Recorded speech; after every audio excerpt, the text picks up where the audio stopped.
Hey guys. Tonight's story starts with a strange itch, a colder than usual floor, and a rooster that clearly has a personal vendetta. You've just woken up somewhere unfamiliar. A wooden cottage, no electricity, and the smell of cabbage hanging in the air like it pays rent. There's no phone, no coffee, no explanation. Just a grunt from a man who hands you a piece of bread and walks away like you're the weird one. And somehow, this is your life now. So, before you get too cozy, take a second to like the video and subscribe.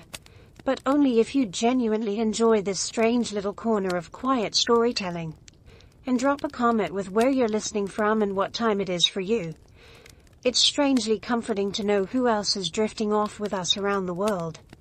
Now get comfortable, let the day melt away, and we'll drift back together into the quiet corners of the past. You wake up with your face in straw. Not a soft golden storybook kind of straw. Real straw. Sharp, itchy, poking you in the eye kind of straw. It smells like old hay, sweat, and possibly goat. The light slanting through the cracks in the wall is soft and grey like early morning fog. There's a low rumble near your head. It's rhythmic. Wet. A snore. You turn your head and come eye to eye with a dog. Or maybe a wolf. No, just a very hairy dog. He stares at you for a moment, unimpressed, then goes back to sleeping like it's none of his business that a stranger is face down in his bed. You sit up and immediately regret it. Your back feels like it's been twisted into a question mark. The mattress, if you can call it that, is just a loosely woven sack of straw on a board of splintery wood. No pillows, no blankets, just you and the distant smell of smoke, like someone's burning toast 4 centuries too early. You blink. Once, twice. This isn't your room. This isn't even your time zone. The walls are wooden planks, uneven and knotted, with no paint, no photos, no insulation. There's a window the size of a cereal box, covered in something that might be pig intestine stretched tight. Light leaks through, but barely. You reach for your phone out of habit. Your fingers find nothing but rough wool. You're wearing a tunic, a real one, scratchy, oversized, and definitely not from your closet. There's no hum, no buzz, no distant traffic or refrigerator drone, just chickens outside, flapping and squawking like they're having a heated argument. Somewhere in the distance, a bell rings once. Then silence. You swing your legs off the bed and your feet touch stone, cold, uneven stone. There's a draft, a real one. It whistles through the walls like the house is sighing. You stand. The room spins. There's a table, more of a stump with legs, and a single wooden bowl. Inside is something thick and grey. Porridge, maybe wallpaper paste. You look around. One door, no lock, no light switch, no plumbing. You shuffle to the door and open it slowly.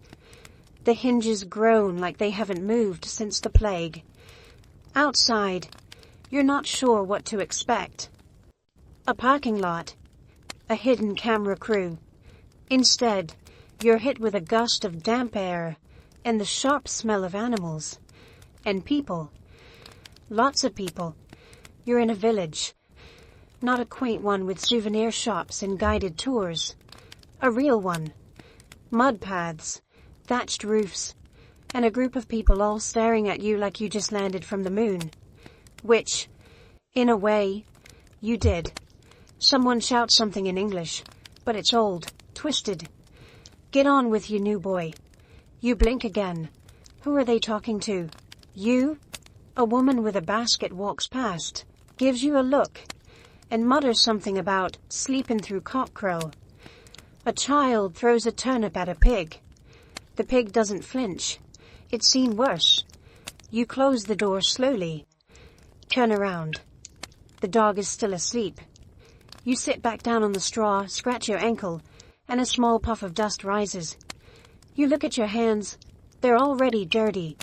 You haven't done anything, but the dirt has found you anyway. A scratching at the door. Then it opens. A man enters. Grizzled. Worn leather tunic. Hands like tree bark. He glances at you and grunts. Throws a wool sack at your chest. Boots. That's all he says. Then he leaves. The boots smell like damp socks and despair. But you put them on anyway. They don't fit. Of course they don't. You hear a clang. Something metal. Something being beaten. You step outside again, and this time no one looks. You've already been catalogued.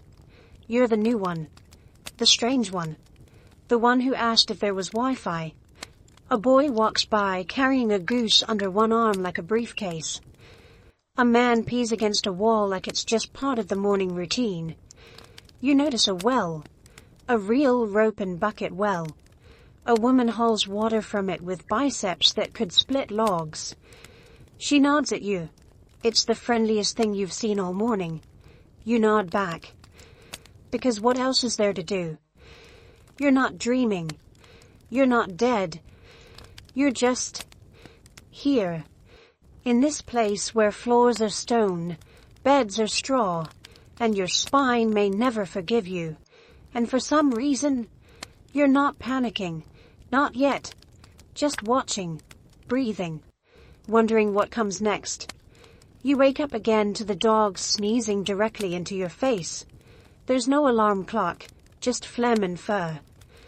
Outside, the sky's the same dull pewter shade it was when you fell asleep. Time seems to smear here. You're not sure if it's 6 in the morning or 6 in the never. The air bites a little sharper today. Your spine still resents you. And your feet now blistered from yesterday's battle with the oversized leather boots feel like they've aged 20 years overnight. The door creaks open. No knock. No, good morning. Just a presence. A shadow in the shape of a man. He walks in like he owns the place, which you assume he does. Your host, if that word even applies, looks at you the way one looks at a wheelbarrow that somehow learned to speak. Not curious. Not friendly. Just vaguely annoyed that you exist. He drops something on the stump table with a thud. Bread. A chunk of it. Not sliced. Not buttered. Just torn from a larger, meaner loaf. It's heavy, misshapen, and looks like it lost a fight with a rock. He doesn't say a word. Just grunts and turns to stoke the fire in the corner hearth, muttering something under his breath that may or may not be directed at you. You nod. A diplomatic, neutral kind of nod. He doesn't look back.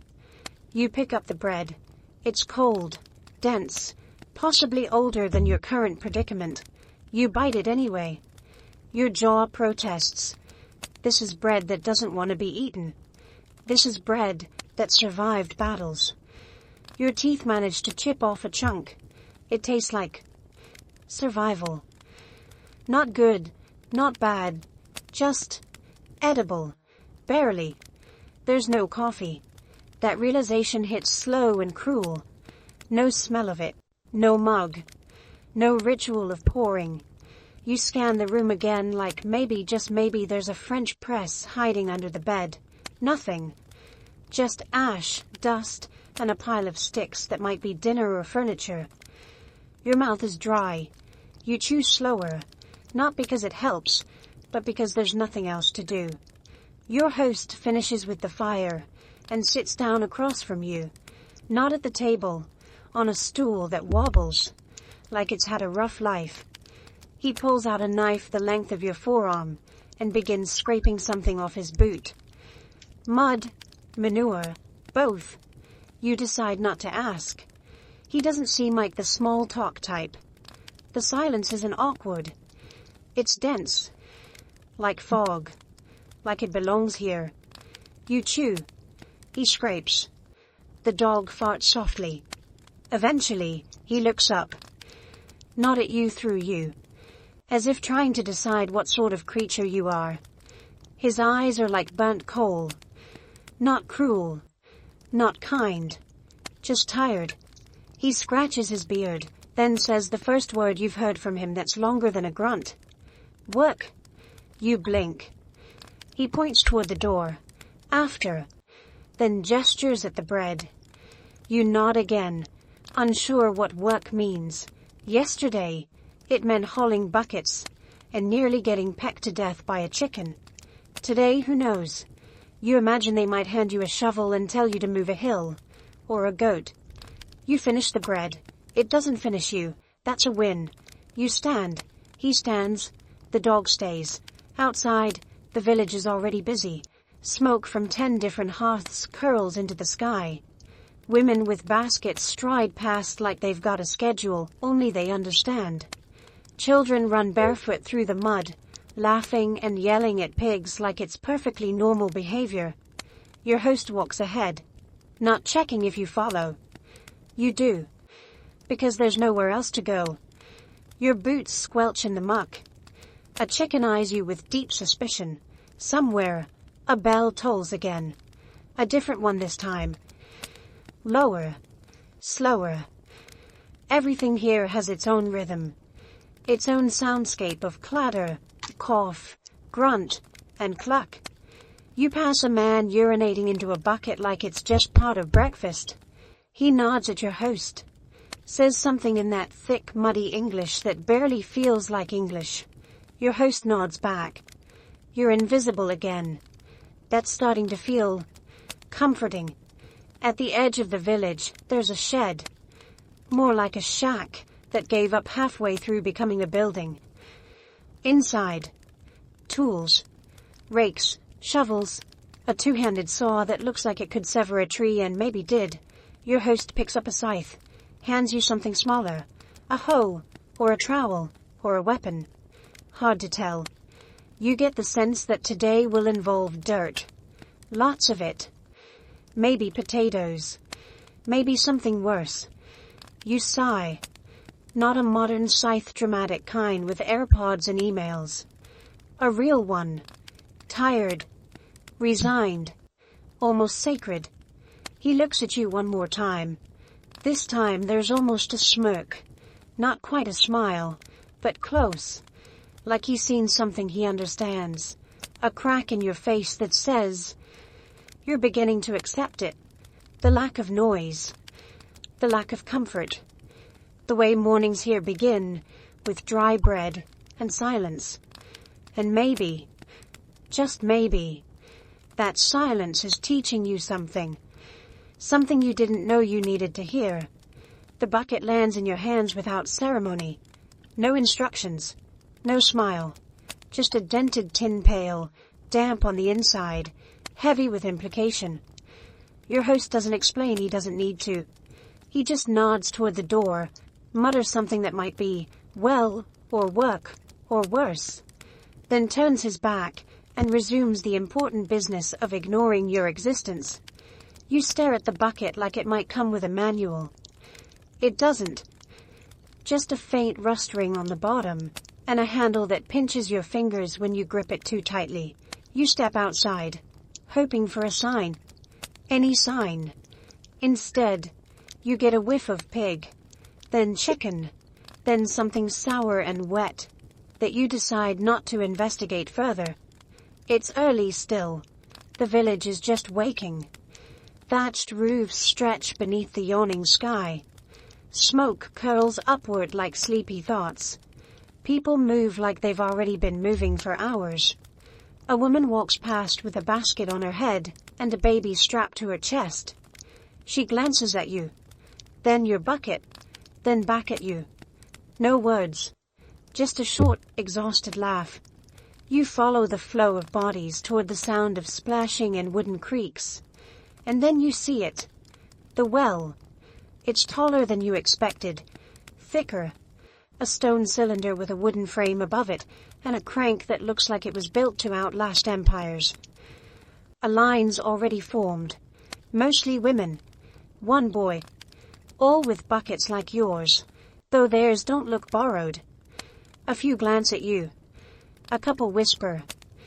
You pretend not to notice. Or understand. When it's your turn, the old woman ahead of you doesn't move. She just jerks her chin at the crank like she's daring you. You step up, take the handle, and begin turning. It groans, loudly. Your arms burn almost immediately.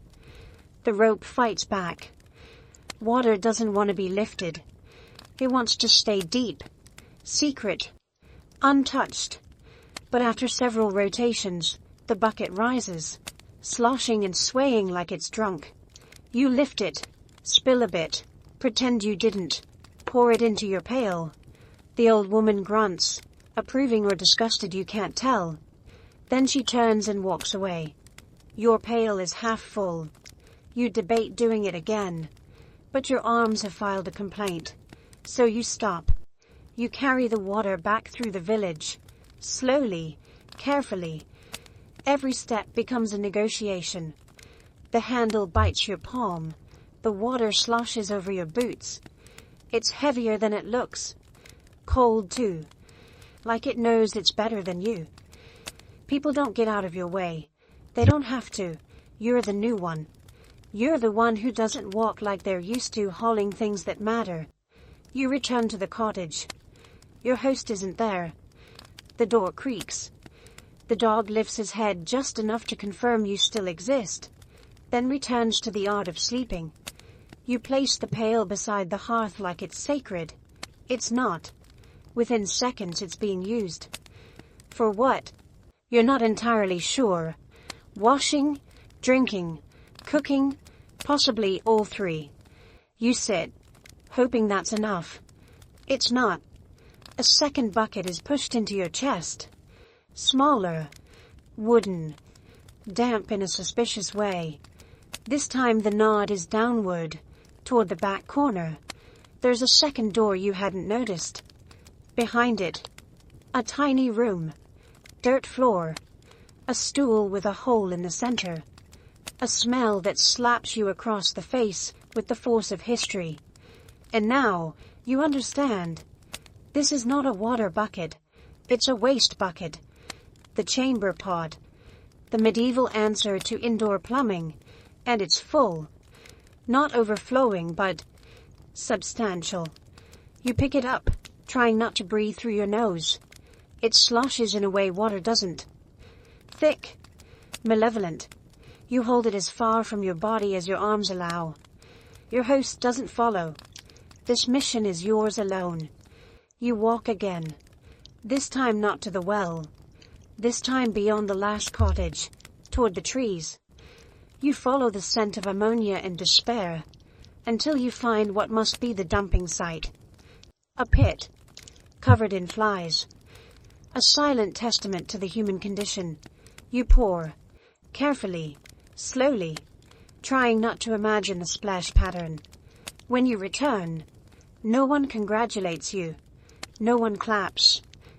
You place the bucket near the side of the cottage. A woman walks by and nods. That's all. But it feels earned. Like your first unspoken promotion. Later, when you sit by the fire, chewing another hunk of bread and pretending it has flavor, you realize something. The bucket was never just about the bucket. It was initiation, trial by pail. A medieval rite of passage that separates the tourist from the tenant. You're not one of them. Not yet. But today, you hauled their water. You emptied their waste. And somehow, you survived both. The door sticks again. It always sticks. You have to lean into it with your shoulder just to open it. Like the house itself is trying to keep you in. But you push through. And outside, the village greets you the same way it always does, with chickens. They're everywhere. Like they've staged a takeover in the night. Pecking, flapping, strutting like tiny feathered judges. One hops onto a barrel and stares you down like it knows what you did. You don't make eye contact. The last time you did that, it chased you for half a street. The air is wet with fog, thick enough to muffle footsteps but not enough to hide the looks. They glance at you from windows, from doorways, from the corners of their eye as they go about their routines. They don't stop what they're doing. They just take you in. Again. like they're trying to decide if you're getting better or just stranger. A man walks past you pushing a wheelbarrow full of turnips. You nod. He nods back, eventually. Not a greeting. More like a confirmation. You're still here. Still the stranger. Still the one who showed up asking questions about apps and electricity and whether or not the bread had gluten. A child calls out behind you. Stranger. And throws a clump of moss. It hits your boot and flops to the ground. She giggles and runs away before you can even turn. It's not mean. Not quite.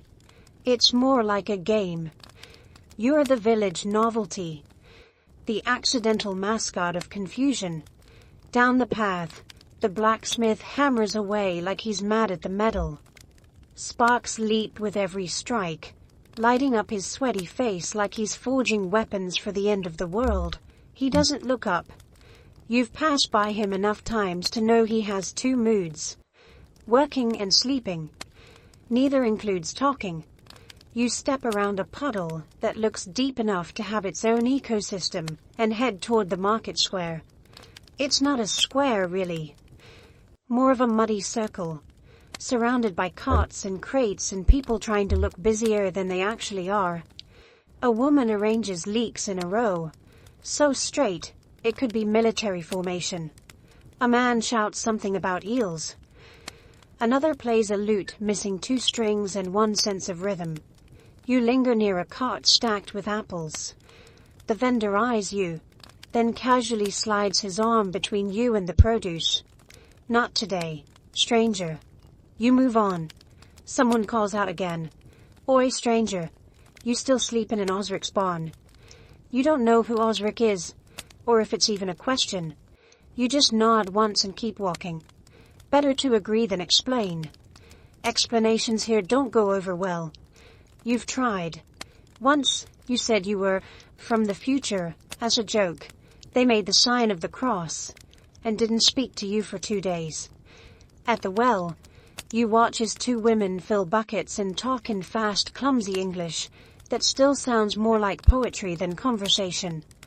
One glances at you, then whispers, then laughs. You pretend you didn't hear. You always pretend you didn't hear. There's a rhythm to the village now.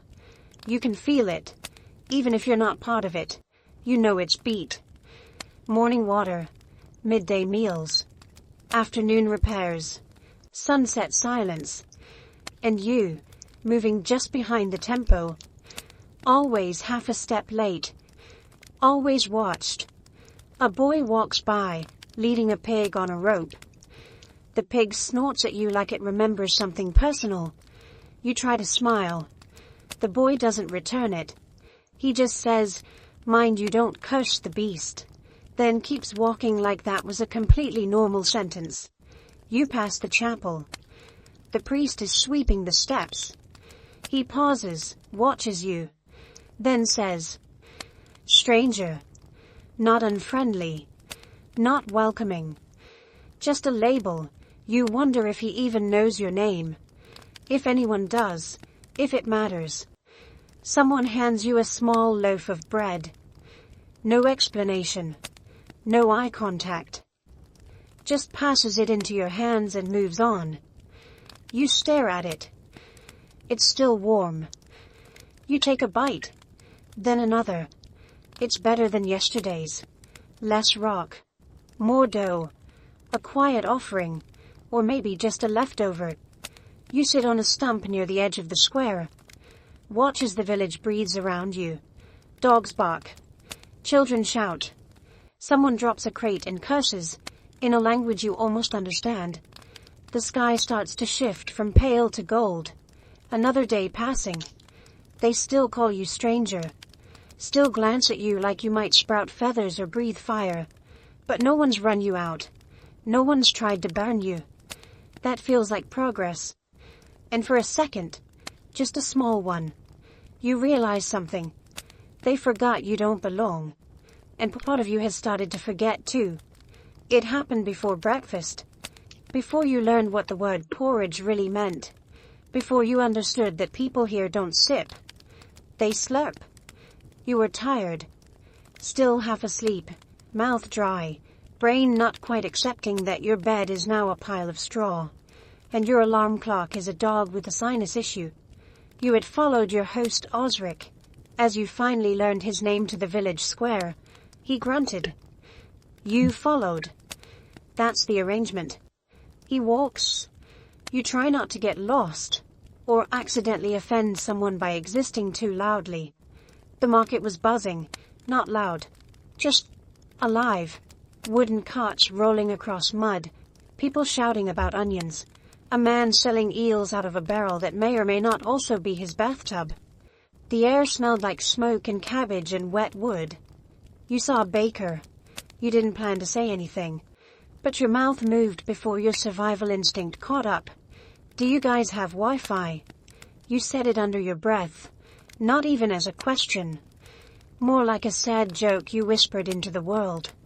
A string of words your mouth released out of habit. But someone heard. They always do.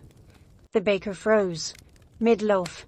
His eyes narrowed like you just asked if bread was a government conspiracy. He made the sign of the cross. Not quickly, slowly, purposefully. His eyes locked on yours the whole time. Like he wasn't sure if the devil was inside you or standing directly behind you. You opened your mouth to explain, but it was too late. A boy across the lane pointed. He said Wi-Fi. Another voice piped up from somewhere behind a sack of turnips. Is that a spell? A woman clutched her apron and turned away like you were leaking disease. Osric didn't speak. He didn't need to. The look he gave you could have shattered glass. It said one thing very clearly. Don't. You laughed it off. Tried to. A weak, cracked sort of laugh that died in the mud. Never mind, you said. It's nothing. Just something dumb, but the damage was done. The crowd had already decided. By midday, someone had whispered that you spoke in tongues, that you might be part Fae, that you came from the forest, or across the sea, or from the stars. The stories changed by the hour, but the words stuck. Possessed. You'd earned a new title. Not just stranger, not just new boy. Now you were the one who speaks of the sky web. It didn't help when you tried to ask if anyone had seen a charger. You didn't even mean it seriously. You were trying to be funny, lighten the mood. But they don't have the mood here. They have chores. They have blisters. They have frostbite in May and childbirth and fields and men who leave for war and never come back. Your joke was just noise. From then on, things shifted. Subtly. You'd walk past the baker and he'd mutter something under his breath. You'd step into the market and a child would pretend to cast a spell on you, laughing until their mother pulled him back. One night, someone left a sprig of garlic by your door. You started speaking less, listening more. You learned how to nod without inviting follow-up, how to look busy, even when you weren't sure what your hands were supposed to be doing. You stopped asking questions, especially the wrong ones. The village doesn't hate you. Not exactly. You're still fed, still handed tools, still allowed to exist within the blurry borders of their day. But there's a perimeter around your presence now. A half-step of space people leave between you and them. You're not dangerous, but you're not right. Either. You said something that wasn't supposed to be said. You reminded them that you think in a language they don't understand. So you swallow your words. Let them sink. You learn how to make eye contact that doesn't linger. How to carry a bucket without spilling. How to eat in silence. How to take up less space. Breathe quieter. Disappear just enough to avoid being remembered too clearly. But you never forget the moment. The way the market slowed. The way the baker's face changed. The way that single word Wi-Fi felt like a betrayal of something sacred. Like you'd spit on their god, their bread, their weather-worn rhythm. You learn, quickly and completely, that the past has no patience for your present.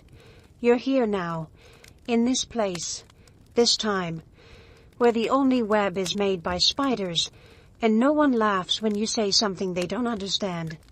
You don't ask again. You don't explain. You just shut up fast.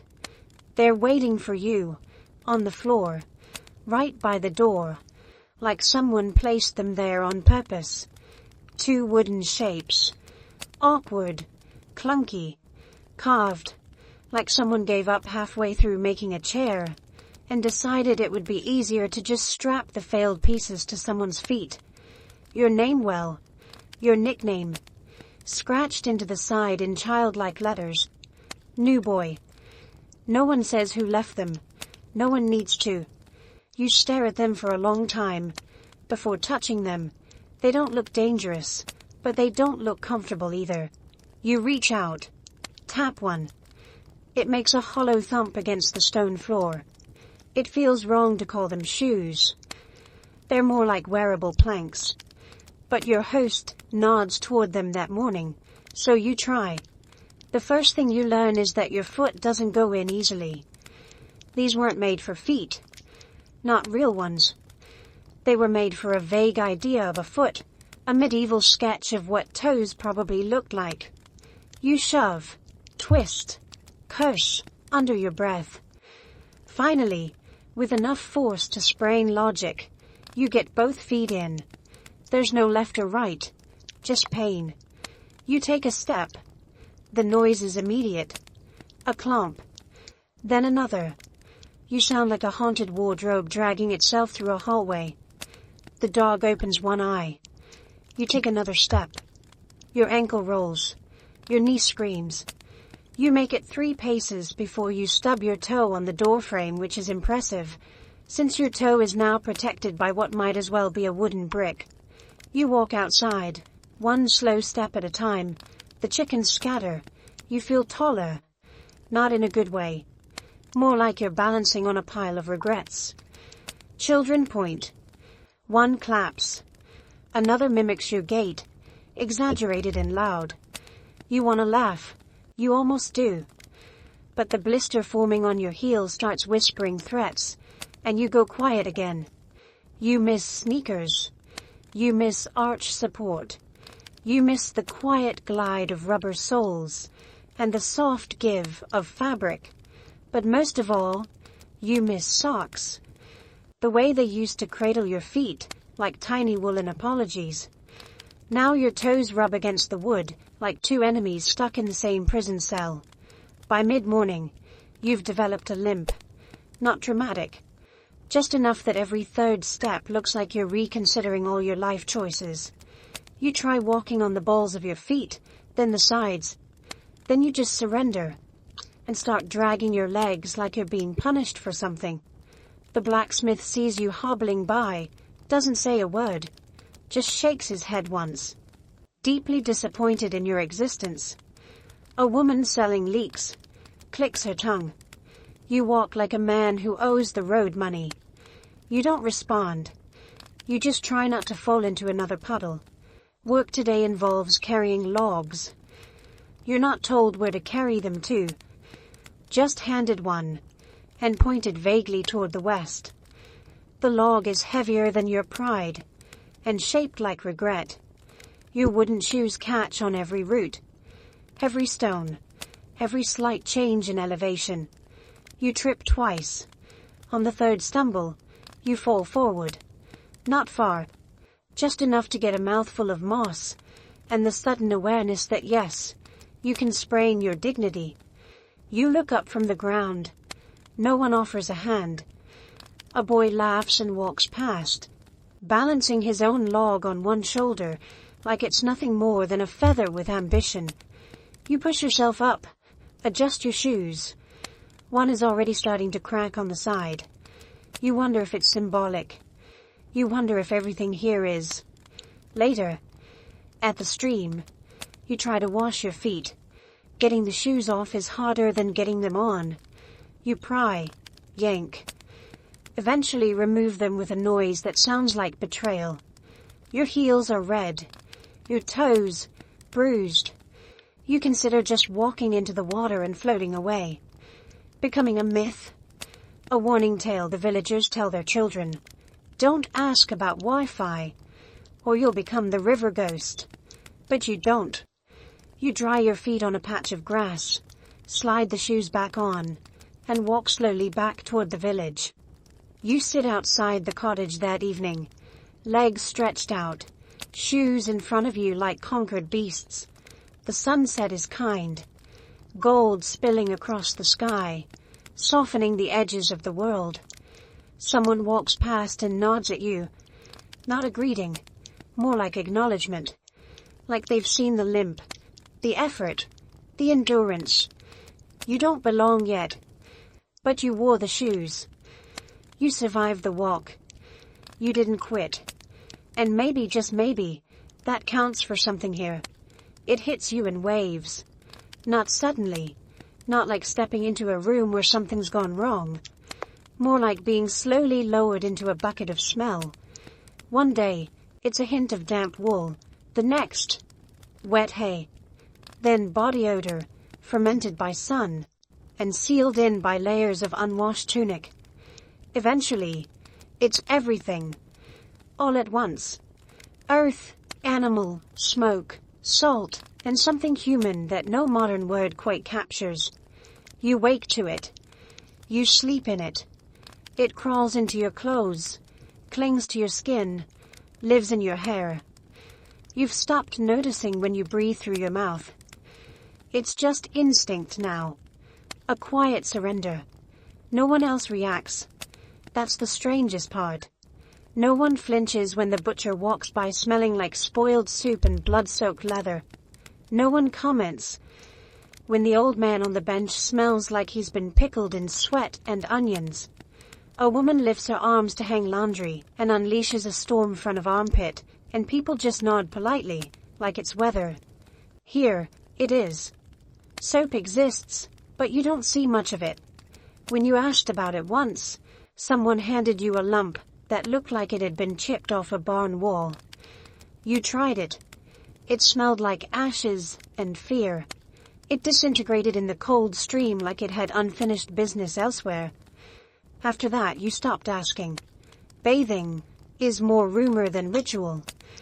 Someone mentioned a tub once, behind the tavern, but it costs money. And the water isn't warm, and there's only one, which means it's not yours, which means you're not sure who's been in it before you. You don't ask. You don't want to know. The stream is your best bet. You try to be discreet. Go early, go alone, scrub with sand and prayer. The water's cold enough to make your spine remember childhood trauma. You rinse your arms, your face, your neck. Below that, you lose nerve or circulation. It's enough, you tell yourself. Good enough. Your hair is another story. It's gone from soft to straw, from straw to mat. You try to comb it with your fingers, but they catch on knots that weren't there yesterday. Once, you found a leaf. Another time, a small feather. You decide not to investigate further. The hair stays. Wild. Honest. Teeth are trickier. You miss the ritual. The mint. The foam. The 2-minute lie. You told yourself every morning and night. Here, people chew on sticks. Rub ashes on their gums. You try it once and gag so hard you scare the chickens. You settle for rinsing with stream water and hoping your teeth hold out until, well, you're not sure until when. You haven't smelled clean in days, maybe longer, but something changes. Not in them, in you. Your nose starts to forget. Slowly, like a fog lifting backwards. You stop noticing the scent of damp boots. You stop recoiling at the pigsty. You walk past the fish stall without flinching. You stand beside our Shrikir host, whose natural musk could be weaponized, and you don't even blink. You're adapting, or breaking, maybe both. One afternoon you catch your own scent. It's after a long morning hauling sacks of grain that leaked all over your shirt. You sit, stretch, and lift your arm. The smell hits you like an old memory. You lean back. Exhale. And for the first time, you don't hate it. It smells like effort. Like work. Like someone who belongs outside. There's freedom in it. Strange, unwashed freedom. No pressure to impress. No perfume. No deodorant battles. Just you. As you are. As the dirt sees you. As the wind accepts you. At night, lying on straw, you scratch your scalp and feel flakes. Dust. History. You no longer recoil. This is your new skin. Your new shell. Not polished. Not perfumed. But real. Honest in a way you hadn't expected to find comforting. The villagers never comment on your scent. That's how you know you've blended in. They gossip about everything: your limp, your mutterings, your inability to distinguish wheat from barley, but not your smell. That means it's no longer foreign. It's just yours. You stop apologizing for the dirt under your nails. Stop trying to smooth your hair. Stop pulling your shirt away from your chest when it clings. The old rules are gone. There are new ones now. And one of them is this. Clean is relative. But survival is permanent. So, you sleep with your boots by the door, your shirt damp from sweat and rain, your breath tasting of firewood and roasted turnip. And you don't flinch. You just breathe. Through your nose. Because finally, your nose doesn't fight back. It started innocently enough. Osric handed you a basket trough. Splintered. Smelled like onions. And Regratand pointed toward the henhouse with a grunt that somehow meant eggs. You nodded. Like this was something you could handle. Eggs. How hard could it be? You'd seen chickens before. In petting zoos. On TV. On sandwiches. None of them had ever looked like a threat. None of them had glared at you. But these chickens, these were a different breed. Medieval chickens. Wiser. Meaner. Built for war. You approached the henhouse like it was sacred ground. The air smelled like straw, feathers, and something vaguely aggressive.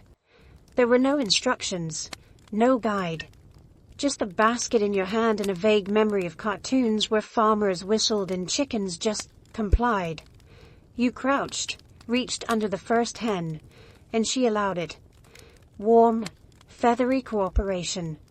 You felt the egg with your fingers smooth, perfect, still warm from her body. You lifted it carefully. One down. Your confidence swelled. You could do this. You were doing this. The second hen flinched when you got close. But you gave her space. Whispered an apology. She blinked at you with mild suspicion, then shuffled aside just enough. Another egg. 2. Maybe you were made for this. Maybe you were finally getting the hang of... Then came her. You didn't see her at first. She was tucked into the darkest corner of the coop, half hidden behind a crooked plank and a pile of old feathers. You approached cautiously, basket now half full, smile on your face, pride swelling like your blistered feet. You bent down, extended a hand, and then everything changed. She struck before you even touched the nest. Beak first, straight to the wrist. Then wings wild, flapping chaos. Feathers exploding into the air, like a pillow fight in a hurricane. You staggered back. She followed. Fast. Screaming. It wasn't a cluck. It was a battle cry. The sound of a creature that had seen things. Survived winters. Buried enemies. She leapt. Actually leapt. Onto your chest. Claws digging into your tunic like hooks. You flailed. Spun. The basket flew from your hands, eggs shattering like your dignity. You tried to shake her loose. She tightened her grip, pecks to the neck, flaps to the face. Somewhere, you think you screamed. You stumbled out of the coop, arms windmilling, hair full of feathers, heart full of fear. The villagers were already watching. Of course they were. One child pointed and shouted, "The chicken's winnin'." Another yelled, "Run, stranger, run." You ran. Across the path. Through the mud. Past the smithy. Past the pigs. Chickens scattered in all directions like you were the harbinger of poultry doom. But she stayed on you. Clinging. Pecking. Screeching her fury into the wind. Finally, in a last desperate act, you spun one final time and flung your arms outward. She released. Sailed through the air like a feathery javelin. Landed squarely in a barrel of cabbage. Silence. Then laughter. Loud. Long. Ruthless. The kind of laughter that binds a village together for decades. The kind that echoes through generations. A woman dropped her washing, she was laughing so hard. A man fell off a bench. Children reenacted the scene before you'd even caught your breath. You stood there, shirt torn, face flushed, basket empty. You picked up one of the broken eggs from the mud, stared at it, then stared at the coop. She was back in her corner already, looking smug, victorious. Osric walked over, looked at the remains of the basket, looked at your neck, said only one word, "Marge," then shook his head, and walked away. Apparently she has a name. Of course she does. You spent the rest of the day with bits of straw in your hair and dried yolk on your hands. No one let you forget it. A man at the well clucked at you every time you passed. A boy drew a picture in the dirt of a stick figure being pecked by a giant bird. You were legend now. Not heroic. Just remembered. That night, you lay on your straw mat, sore and humiliated. The dog snored beside you. You rubbed your wrist, still red from the beak, and, oddly, you smiled. Because somehow, for the first time, the village saw you. Really saw you. Not just the stranger. Not just the outsider. You were now the fool who fought a chicken and lost. Which meant you were one of them. A little broken. A little bruised. But finally part of the story. The market doesn't announce itself. It just appears. One morning you step outside and the air is thicker. Not with fog, but noise. Clanging pots, shouting voices. The occasional shriek that may or may not be from a goat. The village square has transformed. Carts have rolled in from corners you didn't know existed. Tables have been dragged into the mud. Fabric hangs from poles. Baskets overflow with things you don't recognize, and aren't sure you should. Osric hands you 3 coins. They're heavy, misshapen. Each one stamped with something vaguely royal and badly worn. He says one word, "Pie," and sends you off like it's obvious, like pie is easy. You walk into the mess of humanity slowly, the way someone walks into a dream they know might turn on them. The smells hit you first. Fresh bread and old cheese, boiled onions, warm manure, dried fish. Something sweet, something rotten, something burning. It's a scent collage designed to confuse and conquer. Your stomach turns in slow circles. You pass a woman selling roots from a basket shaped like a skull. She waves a carrot at you, says it cures melancholy. You nod politely. Keep walking. A man calls out, holding what appears to be a dried frog on a string. "Wart prevention," he says, like it's common sense. Someone else is trying to sell blessed salt. But it looks suspiciously like regular salt. You find the pie stall by accident. It's not labeled. Just a man with one eyebrow, and an apron so stained, it looks camouflaged. He's got rows of them, round and golden, stacked like treasure. They smell good. Untrustworthy, but good. You point. He grunts. You hand over all 3 coins. He gives you 1 pie and 1 look, the kind that says good luck, without any kindness behind it. It's warm in your hands. Dense. The crust is cracked in places, leaking gravy. You take a bite. At first it's not bad. Savory, a little chewy, rich, spiced with something that numbs the tongue a bit too quickly. You swallow. It doesn't sit right, but you're hungry. So, you keep going. 3 more bites. The flavor shifts halfway through sweet, then sour, then something metallic. You pause. Look at the filling. It's meat. Definitely meat. But it doesn't look like any meat you've ever trusted. There's a vein running through it. And something that crunches. You swallow the last bite like a dare. It fights back. You walk back through the market slowly. Mouth tingling, stomach unsure. A boy offers you a second pie. You shake your head. He winks. That first one swirl, he says casually. Then adds, I think. You stop walking. A woman at a nearby stall laughs. Could have been better, she says. Could have been pigeon. She pulls a feather from her teeth and flicks it to the ground. You head toward the well and try to drink away the taste. It doesn't work. The water makes it worse. The grease resurfaces like a ghost. You sit on a barrel and let your stomach make its decisions without you. The sun's too bright. The air too full. The sounds around you blend into a fuzzy blur. Someone tries to sell you a jar of leeches. You shake your head. He shrugs and moves on. Eventually you stand. Walk in the direction of home. Slowly, your limbs feel heavy. The pie has lodged itself somewhere between your regret and your intestines.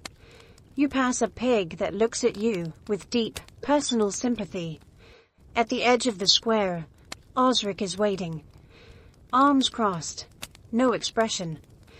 Just a raised eyebrow that asks the question. You hand him the empty paper wrap. He smells it. Snorts. Says nothing. You expect judgment. Instead, he pats your shoulder once. Hard. Like a priest blessing the damned. Then he walks away. That night, your stomach gurgles like it's debating revolution. You lie awake on your straw mat, shifting every few minutes. The dog sighs beside you. The room creaks. Somewhere, a chicken clucks in its sleep. You think about the pie, the flavor, the gamble, the moment of warmth, followed by slow betrayal. It was food. It was mystery. It was medieval honesty, baked in lard and wrapped in secrets. And now, you understand something.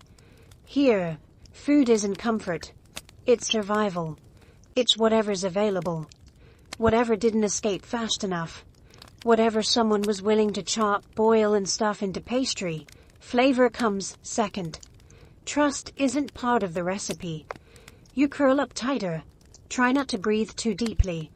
Your stomach groans. You whisper a quiet apology to your intestines.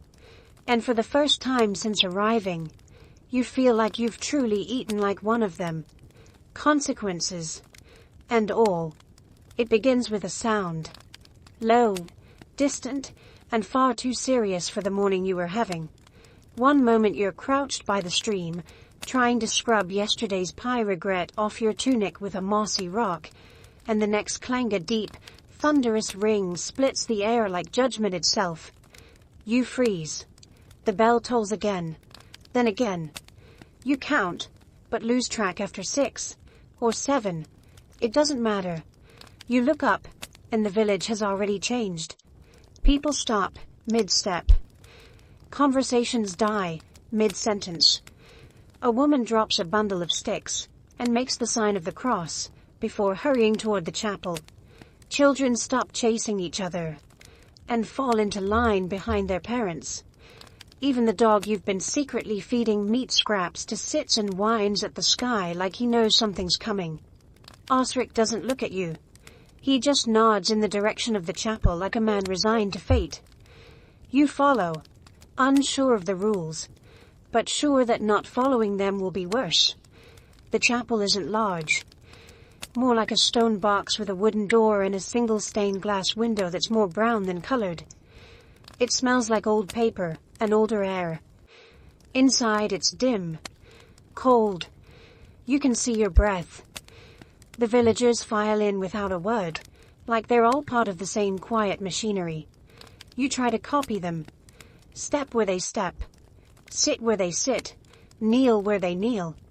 You don't know the prayers, not the words, not the rhythm. But they do. Every voice, low and steady, weaving into one hum that sounds ancient. You mouth along, moving your lips in time, hoping no one notices that your chant is a lie. Then everyone stands. So you do. Then kneels. So you kneel. But your timing is off. Always off. You rise half a second too late. Drop your knees too early. Someone beside you winces when your wooden shoes scrape against the stone floor like a scream. The priest begins to speak. You understand every fourth word. Something about fire and sin and sheep. A lot about sheep. He gestures with his hands in a way that feels vaguely threatening. At one point he holds up something small and gold. Everyone bows their heads. You follow. Your back starts to ache. Your stomach growls. You pretend it didn't. Then comes the incense. A boy walks down the aisle with a swinging censer. Smoke pours from it like the building itself is sighing. It smells like a pine tree fell in love with a campfire. You breathe it in and nearly cough, but swallow it. Everyone else seems unfazed, eyes half closed like they've been here 1,000 times. Maybe they have. You're not sure how long the service lasts. Time behaves differently here, like the church itself is holding the clock hostage. Minutes stretch. Thoughts wander. Your legs go numb. Your feet cramp inside the wooden shoes. You try shifting your weight and bump into a woman beside you. She glares. You mouth sorry and immediately realize she has no idea what that means. The priest lifts his arms again. Everyone murmurs something. You copy the sounds phonetically. Something about mercy. Maybe bread. You're not sure. But no one stops you. So it must have been close enough. Then, kneel again. You sink to your knees, and this time, something in your back pops. It's not pain. Not exactly. More like your spine whispering. Really. You rest your hands on your thighs and stare at the stone floor. It's covered in marks, scratches, drops of wax. A crack that looks like it's been stepped on too many times by too many prayers. You start counting breaths. Anything to stay conscious. You don't know how anyone does this daily. Your thoughts drift to your old life. Pews with cushions. Air conditioning. That one lady who always wore too much perfume. You miss her. You miss her so much it hurts. Then, silence. The bell tolls again. A final note. People cross themselves one last time, rise, and shuffle toward the door. You follow, legs trembling, feet numb. Outside, the sun looks brighter. The air feels real again. You inhale, long and deep, like you've surfaced from a different world. No one speaks as they leave. Just nods. Small, reverent nods. Like they left a part of themselves behind in there, or maybe picked up something heavier. You're not sure which. Osric waits at the path. He looks at you, raises one brow, says, "Didn't faint, that's something," then walks. You follow. Later, back at the cottage, you sit on the edge of the straw mat, staring at your knees like they betrayed you. Your head still full of smoke and echoes. The rhythm of the prayers lingers, like a song you don't know the words to but can't stop humming. You still don't understand the rituals, the kneeling, the silence, the bell that cuts through everything. But for the first time, you feel it, the weight of it, the pull. The unspoken thread that ties these people to something old.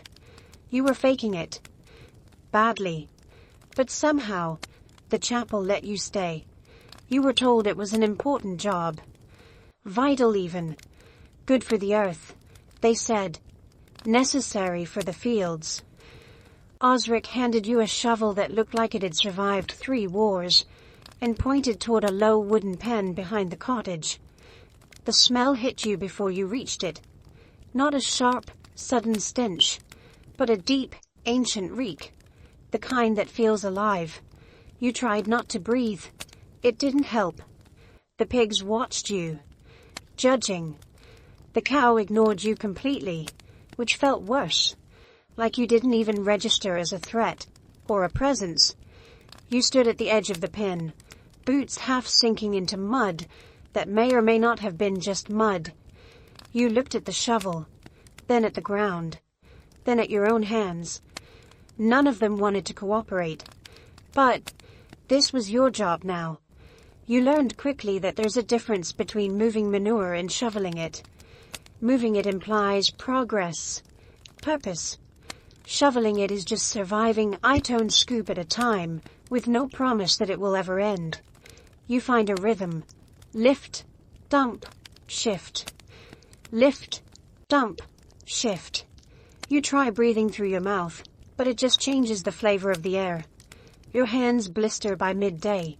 The wooden handle rubs against skin that hasn't earned its calluses yet. You try switching hands. That just spreads the damage evenly. Your arms ache. Your shoulders burn. You tell yourself this is strength training. You tell yourself this is character building. You tell yourself lies. The worst part isn't the smell, or the flies, or the heat. It's the texture, the weight, the reality of it. It's heavy in a way nothing should be, not just physically, but emotionally. This is your life now. You, the shovel, and a slowly growing pile of regret. A child walks by and laughs. Not cruelly, just honestly. You glance up and see them mimicking your motion, pretending to gag. You want to be offended, but you kind of agree. Still, you keep going. After a while, something strange happens. Your mind drifts. The motion lulls you. The same way rocking chairs or ceiling fans do. You stop resisting and just move. One pile becomes another, then another. The sun shifts. Shadows stretch. The cows moo once, then go silent again. You lose track of time. Someone brings you water. It's warm, tastes like wood. You drink all of it. Say thank you. They nod and walk off without a word. You go back to shoveling. The rhythm returns. Lift, dump, shift. There's a kind of dignity in it. Not the kind that comes with medals or applause. The other kind. The quiet kind. The kind that smells bad and looks worse, but still matters. You're cleaning something, making it less chaotic, turning filth into fertilizer. You've stopped thinking about what's in it. You just think about where it needs to go. The sky darkens slowly. The air cools. The flies thin out. The animals retreat to corners. You finish one side of the pen. Look at it. Admire it. Almost. A clean patch of earth that, for the briefest moment, belongs to you. You sit on a stump nearby and exhale. There's a smudge on your face. A streak of something across your arm. You don't wipe it off. What's the point? You stare at the shovel leaning against the fence. It's less of a tool now, more of a partner. You survived together. You bled together. You formed a mild trauma bond. Osric passes by. Doesn't stop. Just nods once. Like maybe, just maybe, you didn't fail today. That's the closest thing to praise you've received in weeks. Later that night, you lie in your corner of the cottage. The dog curls beside you, indifferent as ever. Your clothes smell like suffering. You itch. You cough. But you don't cry. That's the real victory. You didn't cry. Because earlier today, when the shovel slipped, and your boot sank ankle deep in something awful and unnameable, you almost did. When the wind shifted and the smell punched you straight in the soul, you almost broke. But you didn't. You shoveled dung for hours. And you're still here. Still breathing. Still whole. If slightly worse smelling than before. Somehow, that feels like progress. It begins with a whisper. Somewhere near the well, two women lean in just a little too close to be talking about weather. One stirs a pot of something thick and beige. The other adjusts her headscarf and glances over her shoulder like she's guarding the secret recipe to sin itself. You slow your step, just enough to catch a fragment. And I told her, that goat's got more sense than he ever did. You blink. Look around. No one else reacts. Not even the chickens. But something in the tone, that conspiratorial tilt of her voice, hooks you. Later, while hauling a basket of half-rotten cabbages that may or may not be your lunch, you hear it again. Stole her boot clean off her foot. Just chomp gone. Widow Marta screamed like the saints themselves were getting mugged. You pretend to adjust your load, but you're listening now. Every third villager seems to be whispering about it. Not directly. Not in full sentences. Just murmurs, all laced with that tone. Delightful judgment. The thrill of someone else's embarrassment. You pass the baker's stall. He's laughing. Loudly. Slapping dough like it wronged him. Between chuckles you catch.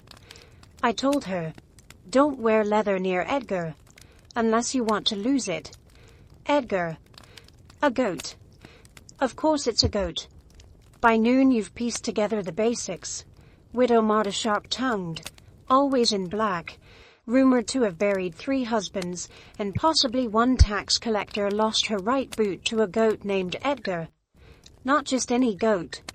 The miller's goat. Known village-wide for his unpredictable appetites and moral flexibility. Apparently the widow leaned over the trough to scold the pigs. Edgar approached from behind with the stealth of a thief and clamped down on her boot with the force of divine punishment. She shrieked, fell over, landed in mud. The goat pranced off with the boot, like it was a wedding prize. Some say he ate it, others say he buried it behind the tavern. One child swears they saw it hanging from the church bell rope. No one knows for sure, but everyone talks like they were there. You sit at the edge of the common square that evening, exhausted from a day of moving hay that clearly didn't want to be moved. A group gathers near the fire pit, older women with thread baskets. A few men with calloused hands and stories to spare. Someone's shelling peas. Someone else is carving wood into the vague suggestion of a spoon. And then it begins.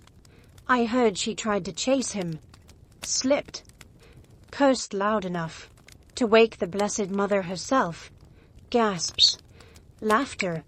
She marched barefoot all the way to the mill, waving her stick like it was a sword. More laughter. I bet the goat's still wearing it, like a trophy. And on it goes. Each person adding their version. Each detail, a little more ridiculous than the last. You don't speak. Just sit back. Listen. Let it wash over you. It's not just about the goat. You realize that quickly. It's about the ritual, the gathering, the unspoken joy of knowing something absurd happened. And you weren't the victim. It's medieval therapy. A community exhale. Even Osric, who hasn't smiled since you arrived, mutters, first shoe she's lost that wasn't a man, and the whole group erupts. You nearly choke on your bread. You think about your old life. News alerts, tweets, comment threads, information fired at you like arrows. But none of it felt like this. No one huddled around a fire to laugh together. No one whispered secrets over vegetable stew. Here, gossip is sacred. It doesn't destroy reputations. It preserves them. The widow will be remembered not for her grief or her solitude, but for the day she tried to outrun a goat and lost. And somehow, that's kinder. You spot Edgar the next morning near the mill, standing proud, a little too proud, chewing on something suspicious. His eyes meet yours. There's no guilt there, only victory. You nod once. Respect. Later that day, you find yourself repeating the story to someone else. A version of it at least. You add a flourish, a dramatic reenactment. You wave your arm like a goat hoof. They laugh. You laugh. You've become part of the echo. And for the first time, the village doesn't feel like a place you're visiting. It feels like a place that's beginning to let you in. One scandalously stolen boot at a time. It starts with a child. You're hunched near the chicken coop again, trying to fix a slanted door with a rock, because hammers apparently are reserved for people with a better reputation than yours. You're muttering something about angles when a tiny voice rings out from behind the fence. Oi, new boy. You look up. A kid. 7, maybe 8. Gap-toothed. And sticky with something jam-adjacent. He grins like he's discovered fire. New boy fixed the poop door, he yells, delighted by his own accuracy. You stare at him, waiting for the joke to pass. It doesn't. Another child echoes it from across the path. New boy's got mud in his hair. Then another. New boy smells like donkey. Within minutes, the chant has grown legs. By the time you limp back to the cottage, half the village has heard it. Some shout it in passing, like a greeting. Some whisper it with theatrical pity, as if your name were a curse they're too polite to say out loud. New boy. Not creative, not cruel, just sticky. It doesn't even make sense. You're not new anymore. You've been here long enough to ruin 2 tunics, sprain your dignity twice, and memorize the smell of every outhouse within a 300-foot radius. You've eaten pies that betrayed you. You've knelt in a chapel like a folding chair. You've shoveled things no human should ever have to shovel. But still, new boy. The blacksmith is the next to adopt it. He says it casually, without malice, as he hands you a dented bucket. Here, new boy. Don't drop it this time. He chuckles. You nod, like you didn't just feel your soul collapse a little.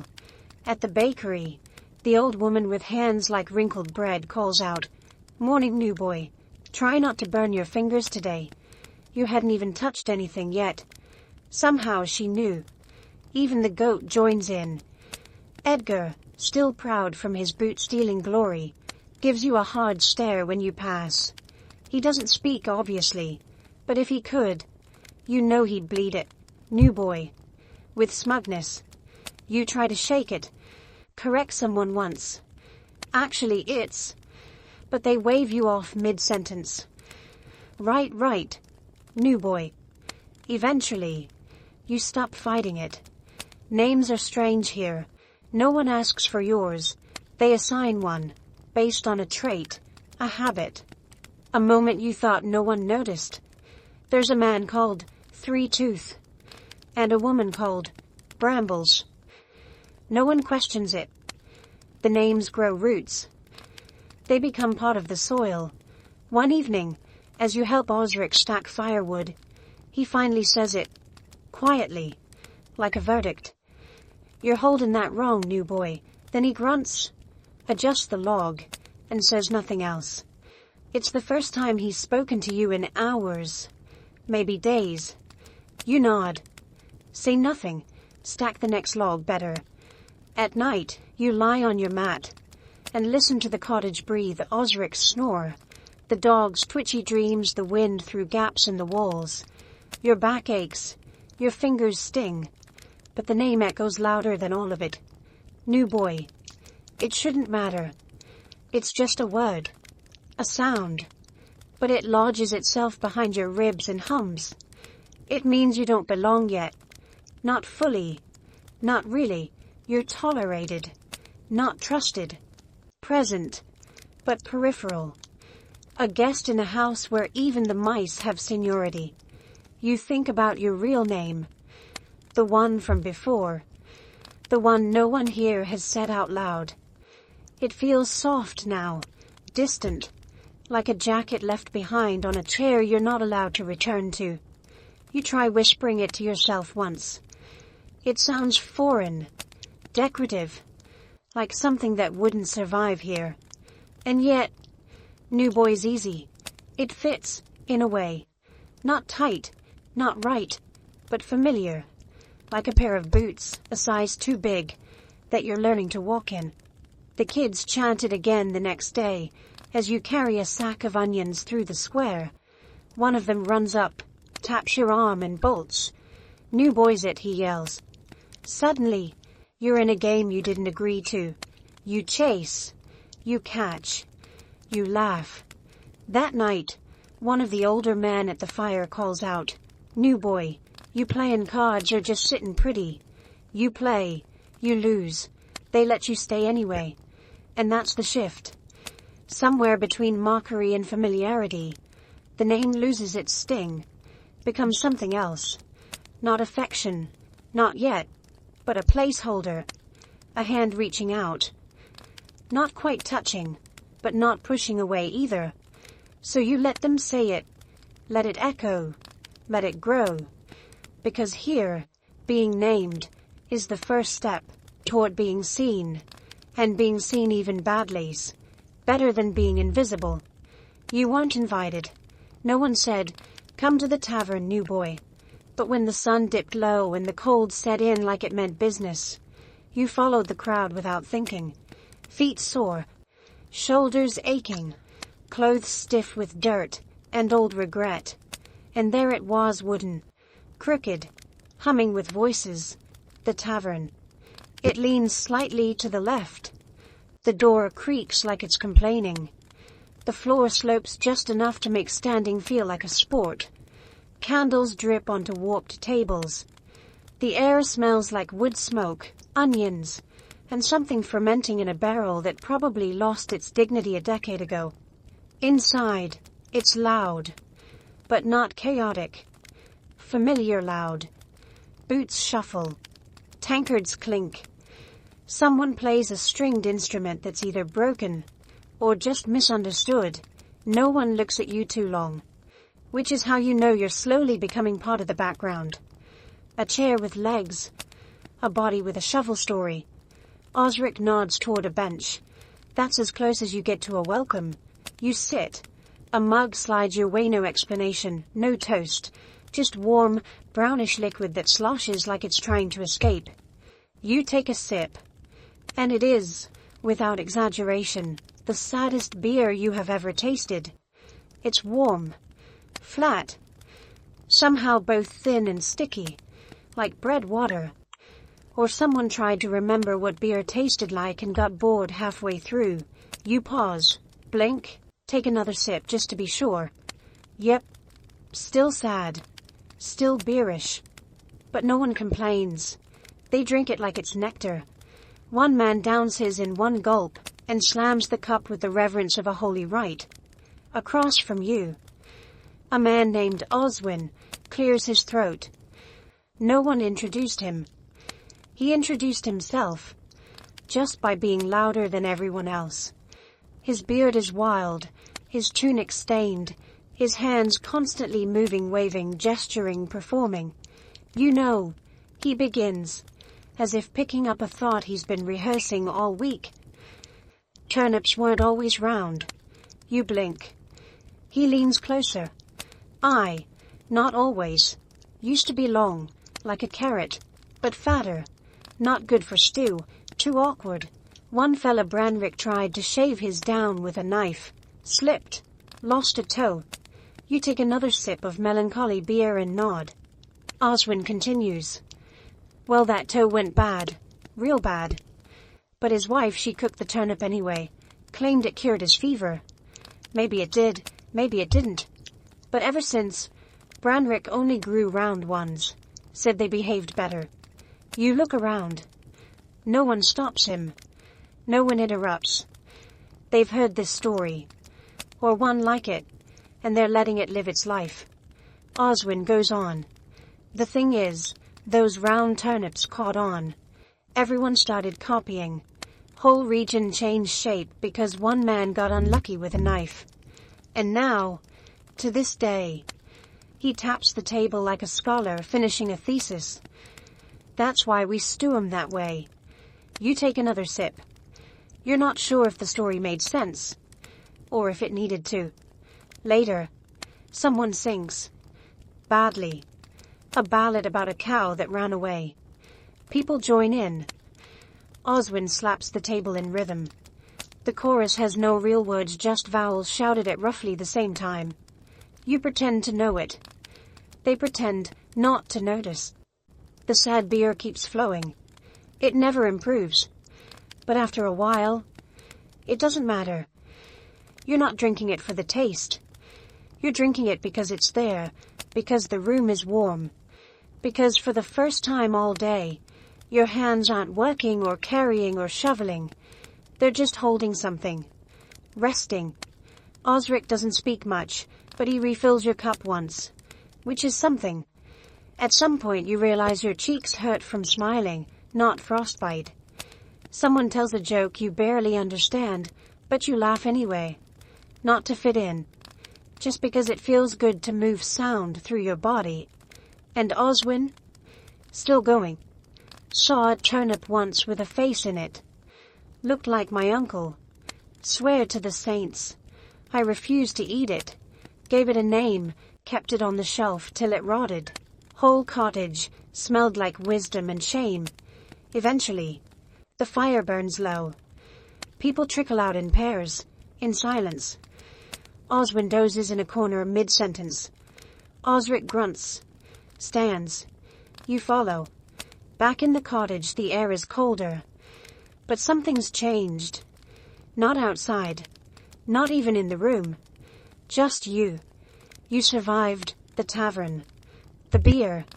The stories. The unofficial initiation into whatever this village is. You weren't just tolerated tonight. You were included. Even if your name's still New Boy. Even if the beer tasted like boiled sadness. Even if you now know too much about the history of root vegetables. It was yours. A night. A story. A memory. And tomorrow, when Oswin starts again, maybe this time about the time he married a girl who could reach smoke, you'll nod. You'll sip. You'll listen. Because sometimes, the saddest beer still tastes like belonging. You didn't mean to start a war. You just wanted cheese. It happened at the market again. By now, you've learned how to dodge the pig cart, avoid the onion hag's flirty nephew, and keep your coin pouch tucked somewhere less stealable. But cheese, that was still uncharted territory. The stall looked innocent. A rough plank balanced on two barrels, draped with burlap. Behind it stood a man with forearms like tree trunks, and a mustache that could have had its own tax record. He nodded once as you approached, but didn't smile. You took it as a neutral sign, not friendly, but not hostile. Laid out before you were wedges, crumbling, pale blocks, dark, waxy triangles, something gray, one that glistened, each with its own mysterious aura. You hovered, trying not to breathe through your nose too hard. Some looked edible. Others looked like they had opinions. You pointed to one near the edge. Yellowish, mold-free, reasonably shaped. This one? You asked, hoping for approval. The man said nothing. You took that as permission. Your hand was halfway to the wedge when someone growled behind you. Not cleared throat, not polite cough. A full growl. Low. Primal. You turned. Slowly. Behind you stood a man who could have doubled as a battering ram. Thick neck, arms like barrels, a jaw carved from spite. He was holding a sack and glaring at you like you'd insulted his ancestors. That's mine, he said. You looked at the cheese, looked back at him. too didn't know. You stammered.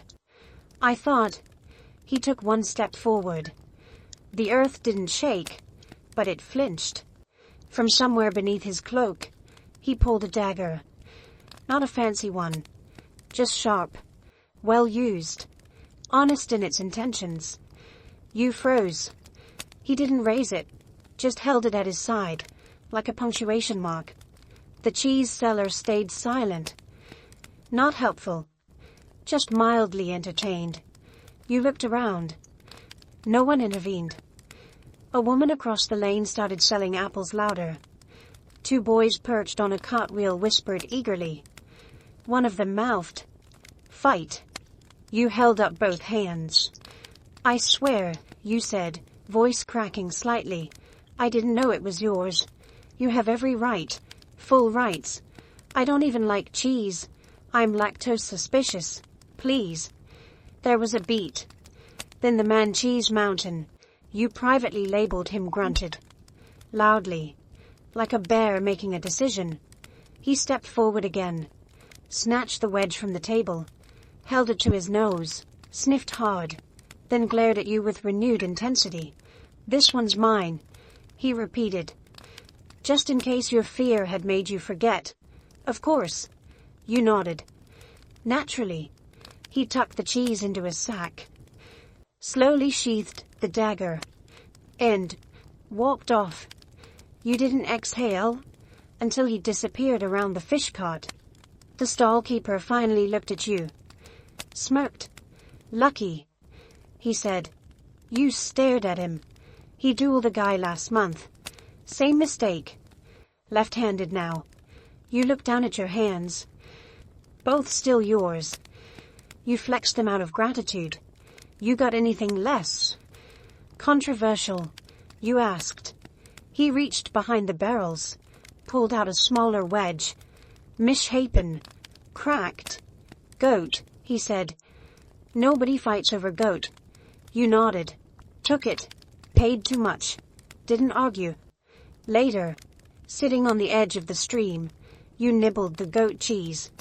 It was sour, dry, crumbly, a bit like despair, but safe.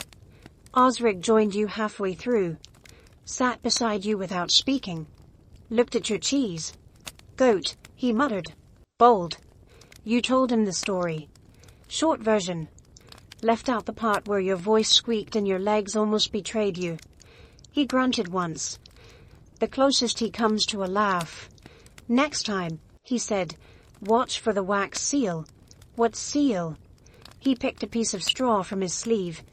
"Some families mark their claim on food, etched into wax. That wedge you touched belonged to the Trenhams." You waited. "They're sensitive," he added. You made a mental note to only buy cheese under cover of darkness from now on. Back at the cottage, the dog sniffed your fingers, sneezed, and walked away. Even he didn't respect goat cheese. But you were alive. Dignity slightly dented, fingers intact, pride wounded, but healing. That night, you dreamed of dairy, of enormous men with cheese swords, of being chased through a market with nothing but a cracker shield. You woke in a cold sweat. Welcome to medieval life, where even your snacks come with risk. It starts before the sun. Always before the sun. A sound slices through your dream, sharp, nasal, vengeful. The rooster. You don't know its name.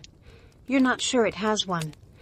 It's not the noble painted bird from old kitchen wallpaper or children's books. This one is angry. Ragged. A patchy red demon with feathers that stick out like bad intentions. Its crow is less of a song and more of a war cry. It doesn't greet the dawn. It dares it. The first morning you heard it, you fell out of bed. The second morning you threw a shoe in its direction. Missed. Third morning you tried covering your ears. Didn't help. The sound travels through straw, through wood, through bone. Now, it's routine. You wake up half a second before the crow, like your body has learned to flinch in anticipation. It's always the same pitch black cold air, the dog stretching somewhere nearby, and that shrill call from a beast who seems to loathe your existence. You hate the rooster, deeply, philosophically, on a level that transcends reason. But you get up, because fighting it doesn't work, and ignoring it only prolongs your misery. So you roll off your straw mat, stretch limbs that never seem to stretch far enough, and start the day. Osric's already outside. Always. You don't know when he wakes. You suspect he never actually sleeps, just lies in wait. He nods when he sees you, as if to say, "The rooster got you too." Then, hands you a bucket. That's your first job. Every morning, fetch water. The bucket is cold. The handle digs into your palm. The path to the stream is wet with dew, and every stone finds your foot like it's on a mission. You pass the chickens. The rooster watches you from his perch. Smug. You resist the urge to hiss. By the time you return, the sky is pale gray. Someone's stoking the hearth. Bread dough is rising in a bowl near the window. You nod at the woman in charge of baking. She doesn't nod back. You've made peace with that. You drink a bit of water. Splash some on your face. It helps, slightly. Then it's chores. The same ones. Every day. Clean, carry, fix, fetch, repeat. There's comfort in the pattern now. Your hands know what to do before you tell them. You don't ask as many questions. You don't get as many answers, but it doesn't bother you like it used to. You know which chickens bite, which piglets wander, which tools are rusted but still usable. You've stopped expecting things to make sense. They just are. And that, strangely, helps. Meals come when they come. Bread, mostly. Gruel. Sometimes a piece of salted fish so dry it could be used as currency. You eat in silence, surrounded by people who still don't say much to you. But they pass you the bowl without hesitation now. They expect you to be there. That's new. One afternoon you're fixing the fence when the rooster struts by. Doesn't look at you. Just clucks, pecks at the dirt, moves on. You freeze. Realize something unsettling. You know its pattern. Its route. Its habits. You've memorized the enemy. You've learned to live around it. You're not sure when it happened. When the desire to escape dimmed. When you stopped counting days. When, "How do I get home?" became, "How do I not mess this up?" You just know that now. You wake with the rooster. You no longer hate it. Not entirely. You respect it. It's consistent. Honest. It screams when it feels like screaming. That kind of freedom is rare. You still flinch. Still fantasize about feathers flying. But when it crows, you move. And that movement has become your rhythm. Evening comes quietly. You sit by the hearth. Your hands hurt in familiar ways. Your stomach is full enough.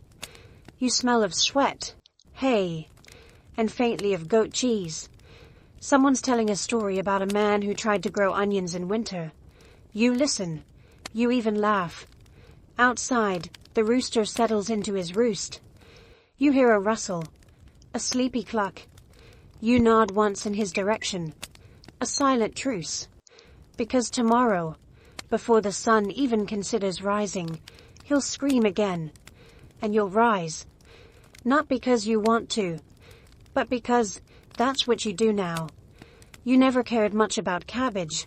Before all this, it was just there. Something your grandma mentioned occasionally. A filler vegetable. Harmless. Forgettable. A background player in a stew. You barely noticed. Now it's a life partner. You don't know when the shift happened. Maybe it was the morning you woke up shivering and the only thing in the bowl was something grayish-green and steaming. Maybe it was the third consecutive meal where chewing cabbage was the only thing keeping you from passing out. Or maybe it was the moment you realized you could identify the type of cabbage just by smell. White, red, Savoy, boiled, pickled, fried, raw, shredded into soup, slapped on bread, tossed in whatever counted as oil in this part of the world. If there was a way to cook cabbage, you've seen it and judged it. You have opinions now. You think boiled cabbage is an insult unless salted first. You believe raw cabbage belongs only in desperation dishes or punishment meals. You found, to your shame, that pickled cabbage is your guilty pleasure. Salty, sour, aggressive, it's the only food that doesn't pretend to be happy to see you. But cabbage alone won't save you. So you learn porridge. Or rather, you submit to porridge. It's not food so much as a concept. A warm, mushy suggestion. It sticks to your ribs and your wooden spoon and sometimes your dignity. They call it gruel some days. Mash on others. Doesn't matter. It's the same beige blob with the same limp grains and the occasional mystery lump. One time you bit something crunchy and no one would tell you what it was. Still, you eat it. Every day. Because you must. Because hunger isn't poetic here, it's not skipping a meal to look cool. It's kneeling on a dirt floor, praying the pot's not empty, and scraping the sides just in case. There are rules, unspoken ones. You never serve yourself first. You never take more than one ladle, unless invited. And you always leave the last scoop for someone else even if no one's looking. Especially if no one's looking. That's how you earn quiet nods around here. Your stomach learns to anticipate disappointment. You stop craving flavor. You start craving texture. Crunch is a luxury. Warmth is a blessing. Anything that doesn't remind you of soggy bark is a treat. One day, a turnip shows up in the stew. Just one. A single brave slice. Floating near the edge of the pot like a survivor. You almost cry, not because you like turnips, but because it's different. Osric watches you eat, says nothing, but when you reach for seconds, he stops you with a glance. You nod, push the ladle back in. He grunts. That's his version of, you're learning. Later, you ask the baker if he ever gets tired of cabbage. He laughs like you asked if trees get tired of standing. Tired? He says, it's the only thing that grows when God's angry. You believe him. You try to help in the garden once. Pull weeds, till soil. You're terrible at it. Your rows are crooked. Your hands blister. But you touch the cabbage as it grows. Cradle it. Like something sacred. Because it is. Food is sacred here. Not because it's rare, but because it's constant. Predictable. The one mercy the land still offers. In your old life, meals were background noise, screen time, multitasking. Here, they are rituals.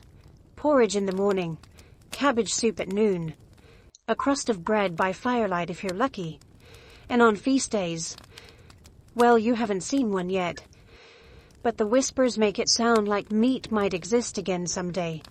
You ask a boy once what his favorite food is. He says, hot cabbage. You laugh, thinking it's a joke. He doesn't.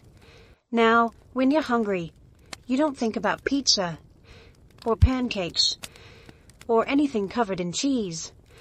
You think about the crunch of a roasted cabbage leaf, about how it curls at the edges like it's stretching. You think about porridge with a bit of salt just a bit, how that one pinch can change everything. That's what you've become. Not broken, just adjusted. Someone who can get excited over a vegetable with range. Someone who knows the value of an extra spoonful. Someone who understands that surviving isn't always glorious. It's sometimes just finishing your bowl. And being thankful there was one. It started with a drizzle. Harmless. Soft. The kind of mist that feels like the sky's just clearing its throat. You didn't even put on the cloak they gave you, that scratchy, patchy thing that smells like sheep and old smoke. You thought, this isn't real rain. By midday, the sky had changed its mind. The drizzle turned to drops. The drops turned to sheets. By evening, the world was soup. Every surface slick. Every path a trap. The roof dripped in a new corner. The fire refused to stay lit. And your socks, such as they were, became sponges with hopes and dreams. And none of them involved keeping you dry. You tried to keep working. Tried to haul logs and feed animals and carry buckets through ankle-deep mud without looking like a baby giraffe learning to walk. It didn't go well. Slip one. Happened near the woodpile.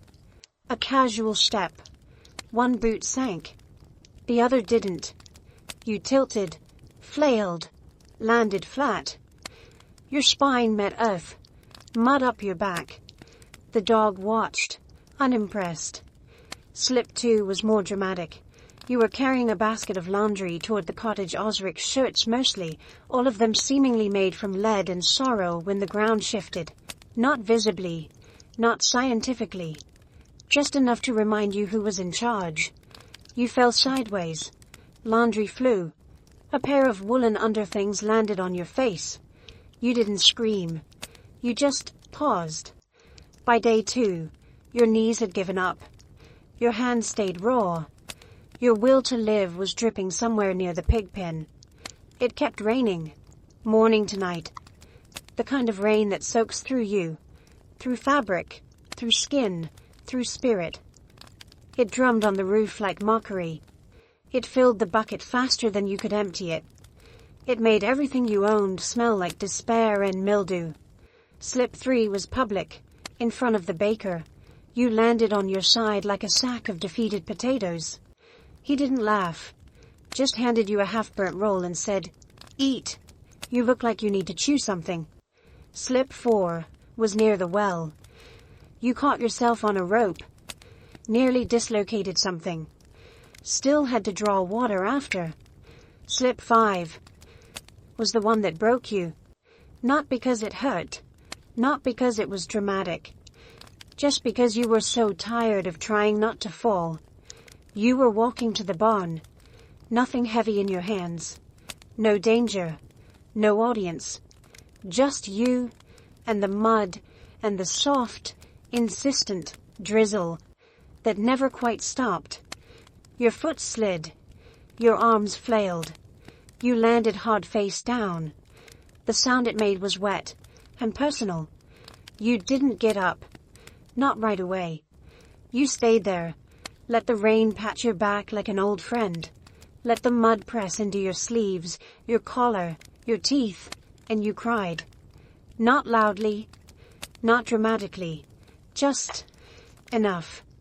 Enough to let the ache out of your chest. Enough to admit you missed warm beds and hot showers and dry feet. Enough to say, if only to yourself, I don't want to do this anymore. No one came. No one asked. No one told you to get up. Eventually you did. Because what else was there to do? You trudged back to the cottage, shed your outer layer like a snake, giving up. Set your boots near the hearth knot, close enough to warm, just close enough to hope. The others came in, wet, quiet, tired. You expected someone to say something, to point out the mud still on your cheek, to make a joke, but no one did. And somehow, that hurt worse, because this wasn't new to them. Not the rain, not the misery, not the quiet collapse of someone trying to pretend they're fine. They'd all been there. There's no ceremony for suffering here, no pity, just endurance. Osric handed you a bowl. Gruel, again, salted this time. You took it, ate, in silence, and felt, not better, but not alone. That night, the wind howled like it wanted in. The roof groaned. Your mat was damp, but you slept. Because there's a strange peace that comes after breaking. A quiet sturdiness in knowing you've already cracked once, and the world didn't end. You slipped 5 times. You cried once. No one noticed. And somehow, that's what kept you going. You knew it was coming. You just didn't think it would be today. It started when Osric sniffed the air near you, grimaced, and muttered something about barn rot. You laughed, nervously. He didn't. Later, one of the younger boys walked by, paused, and then held his nose with theatrical flair. You tried to ignore it, but when the dog who had rolled in something dead just that morning chose to sleep away from you, you got the message.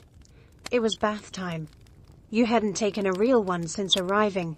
You'd wiped your face with a damp cloth, splashed your armpits once using drinking water when no one was looking, but a full body, head under, kind of clean.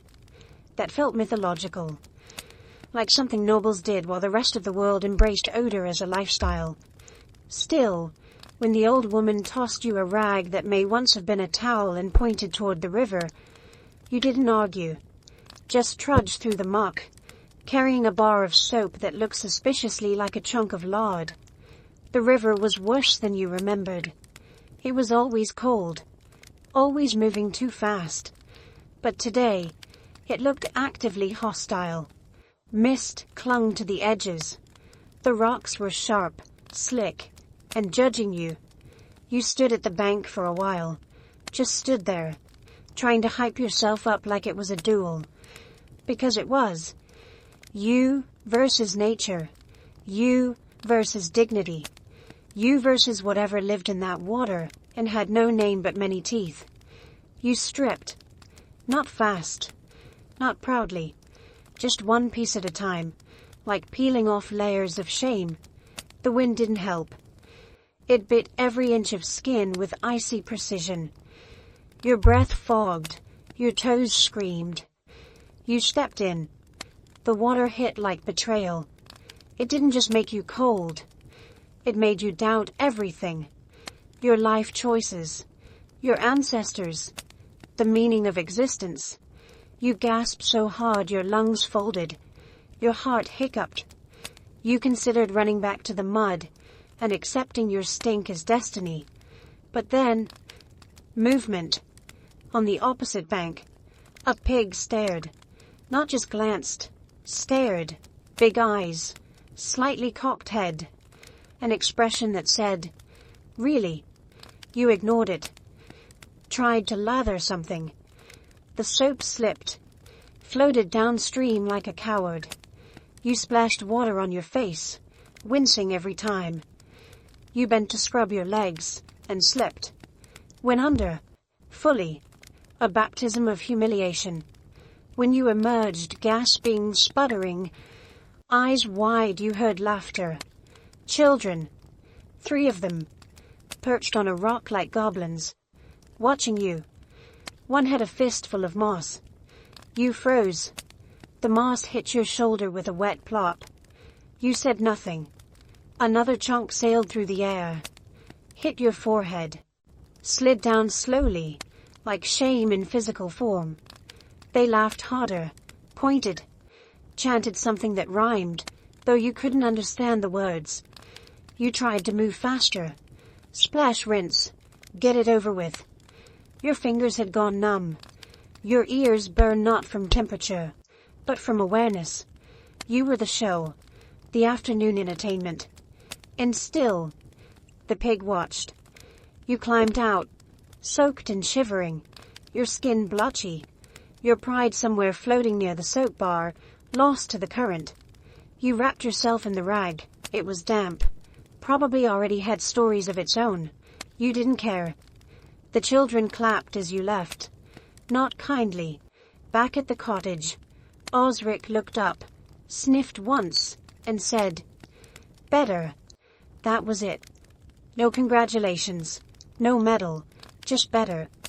You collapsed near the hearth, your body steaming gently. Someone handed you a crust of bread.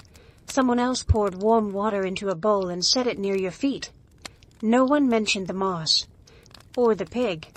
But later, one of the older women passed you, paused, and said, "You smell like you're trying," then walked on. And honestly, that felt like a compliment. Because you were trying to belong, trying to survive, trying to remember what dignity felt like without clinging to it too tightly. That night, wrapped in a dry tunic, you lay on your mat, muscles aching in weird new ways. The dog curled close again. You ran a hand through your hair. It felt cleaner. It smelled neutral. You smiled. It had cost you everything. Warmth, privacy, the illusion that you were still in control of your life. But you were cleaner. Technically, you didn't mean to say anything strange. It just slipped out. It was late. And you were tired mentally, physically, emotionally, spiritually tired. The kind of tired that makes you say things without thinking. The fire was low, the bread was burnt, and the baker was lamenting his luck again. Third loaf ruined this week.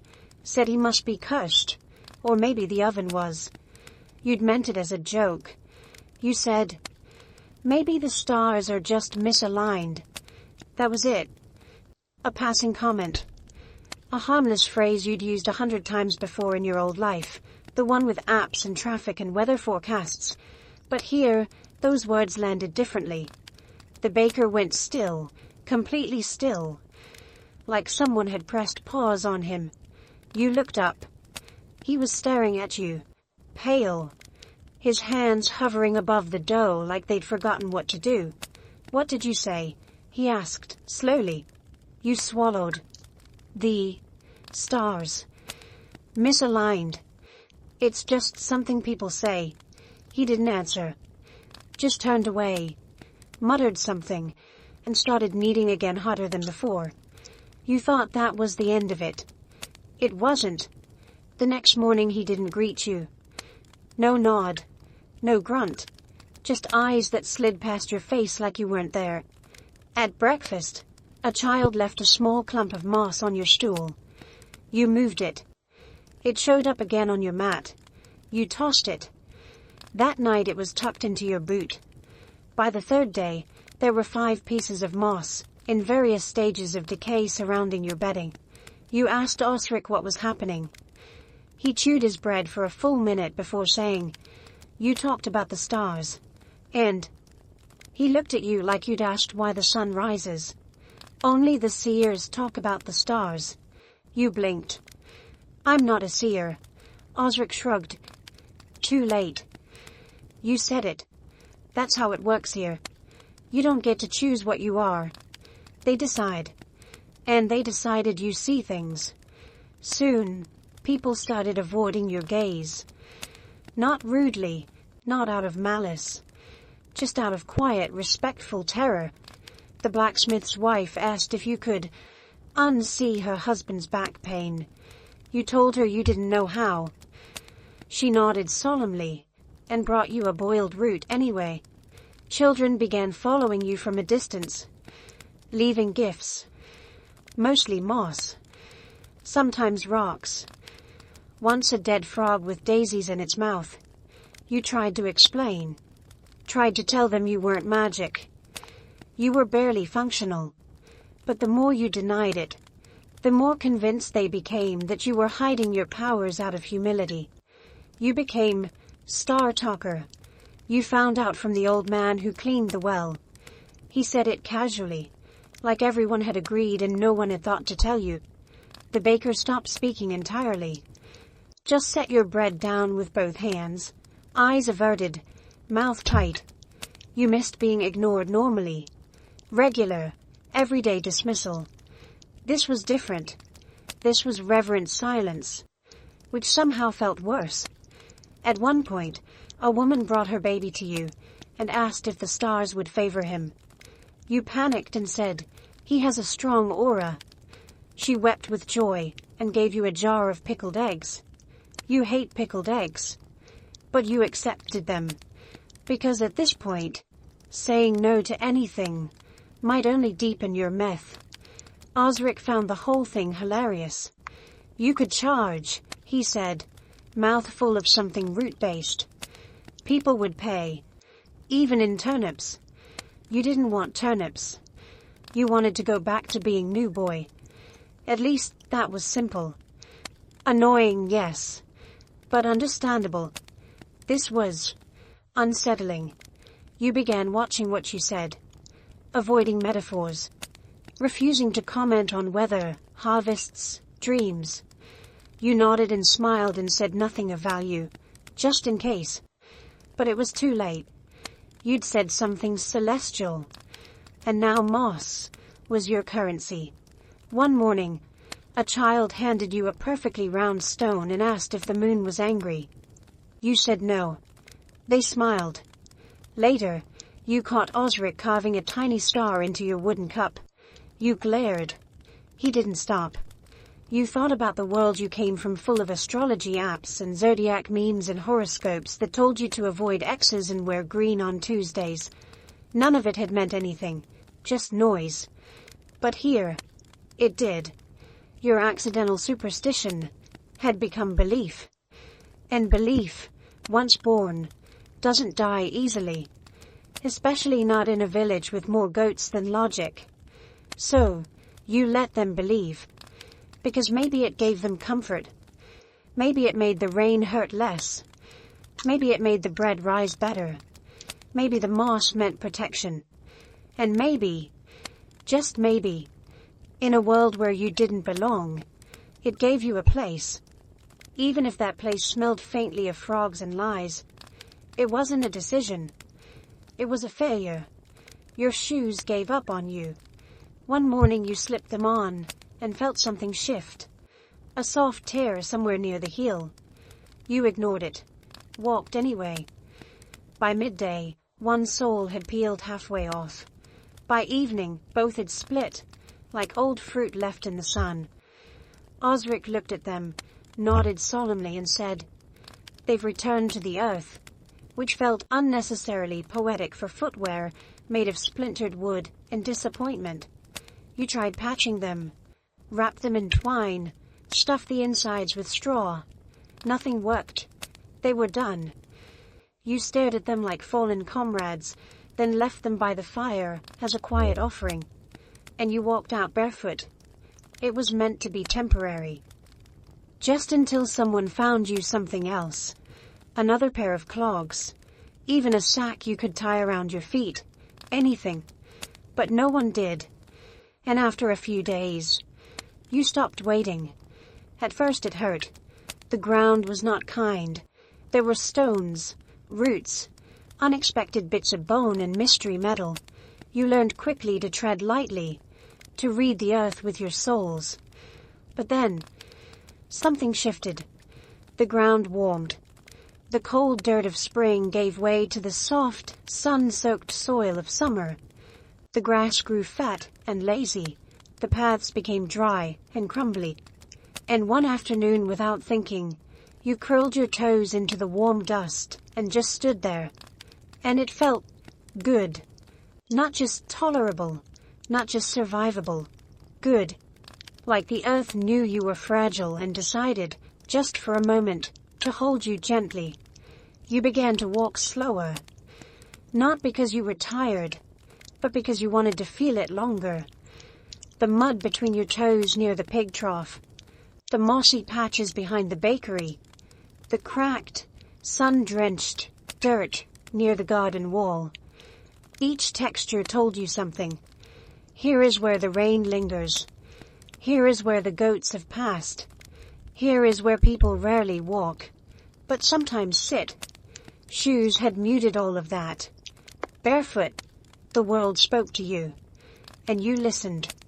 There was a joy in it, a strange, quiet joy, not loud enough to call happiness, but close enough to make your chest feel soft. You caught others watching you, some with pity, some with amusement, a few with a strange envy, like they remembered what that freedom felt like once, long ago, before chores and pride and splinters made them forget. One child followed you once, mimicked your steps. When you turned, they giggled and ran off. barefoot as well. The next day, 2 more did the same. A barefoot parade. A rebellion made of silence and skin. You didn't lead them. You just walked. And the dirt received you. On hotter days, it scorched a little. But that too became part of the rhythm. A dance. Step fast on the hot stones. Linger where the shadows stretch.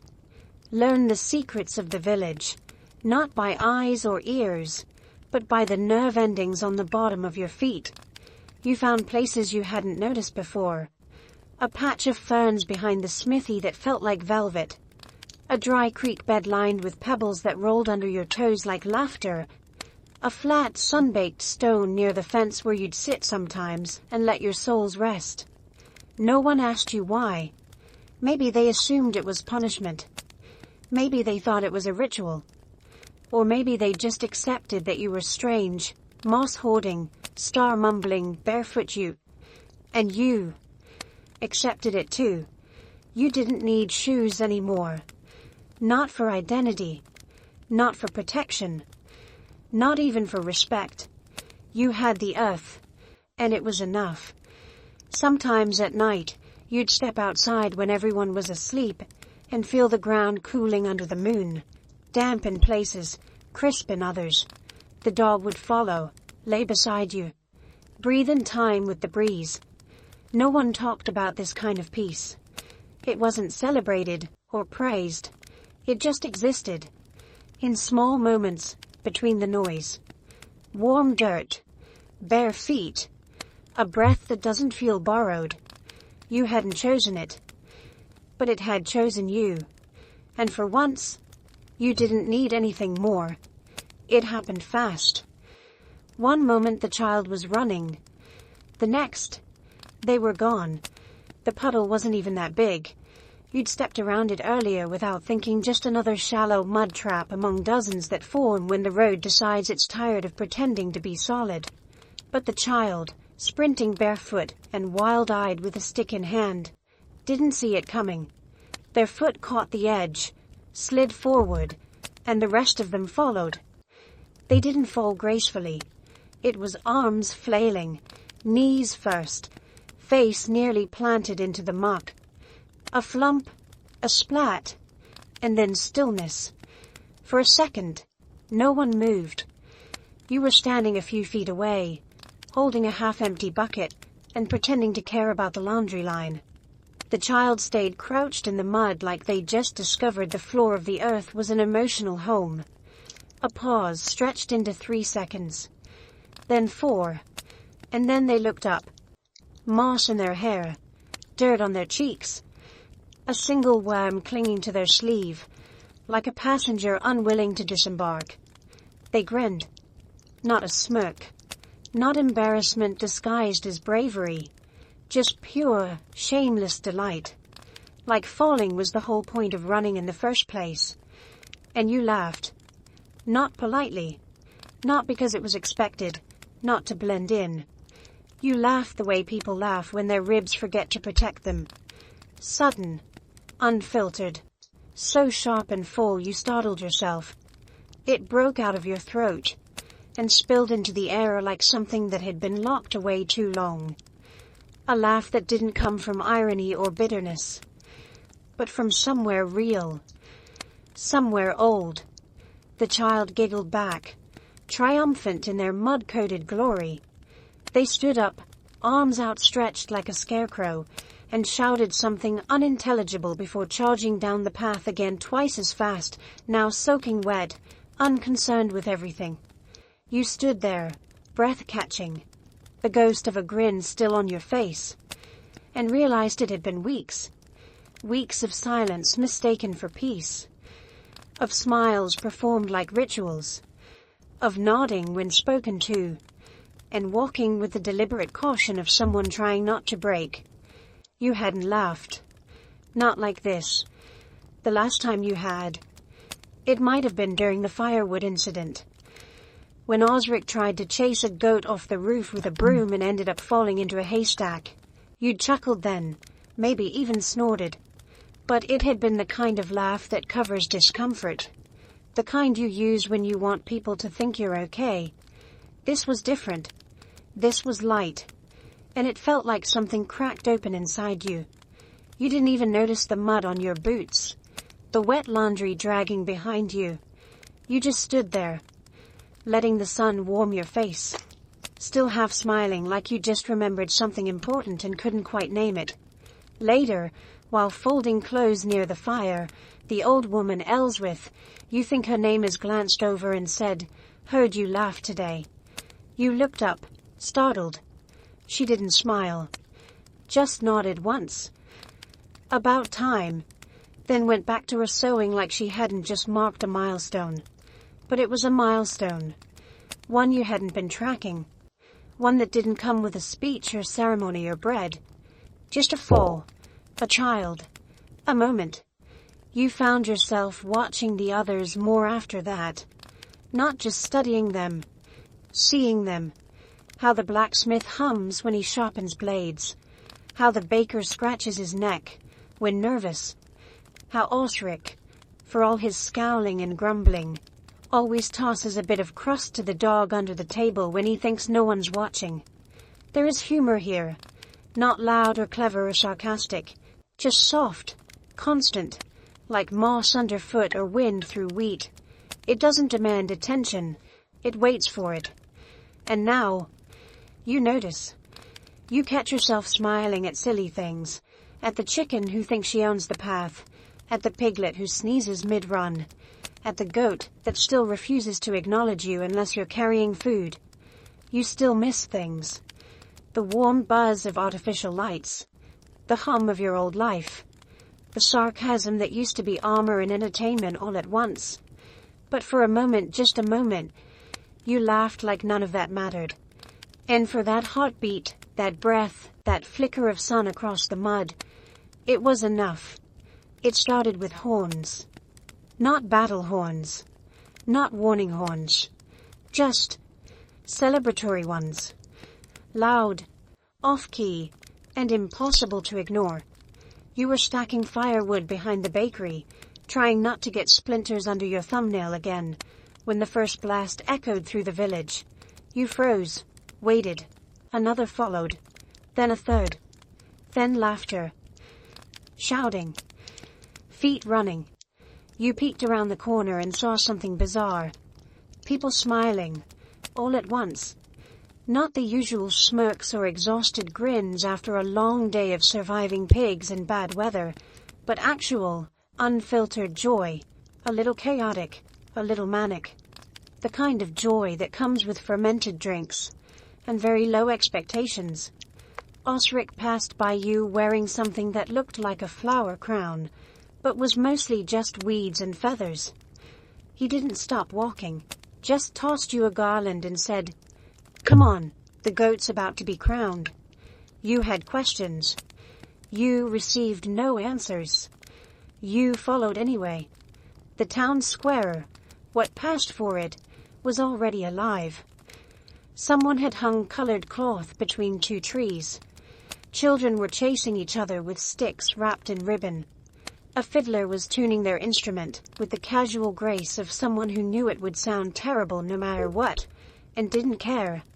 And there, in the center of it all, stood the goat. Not just any goat.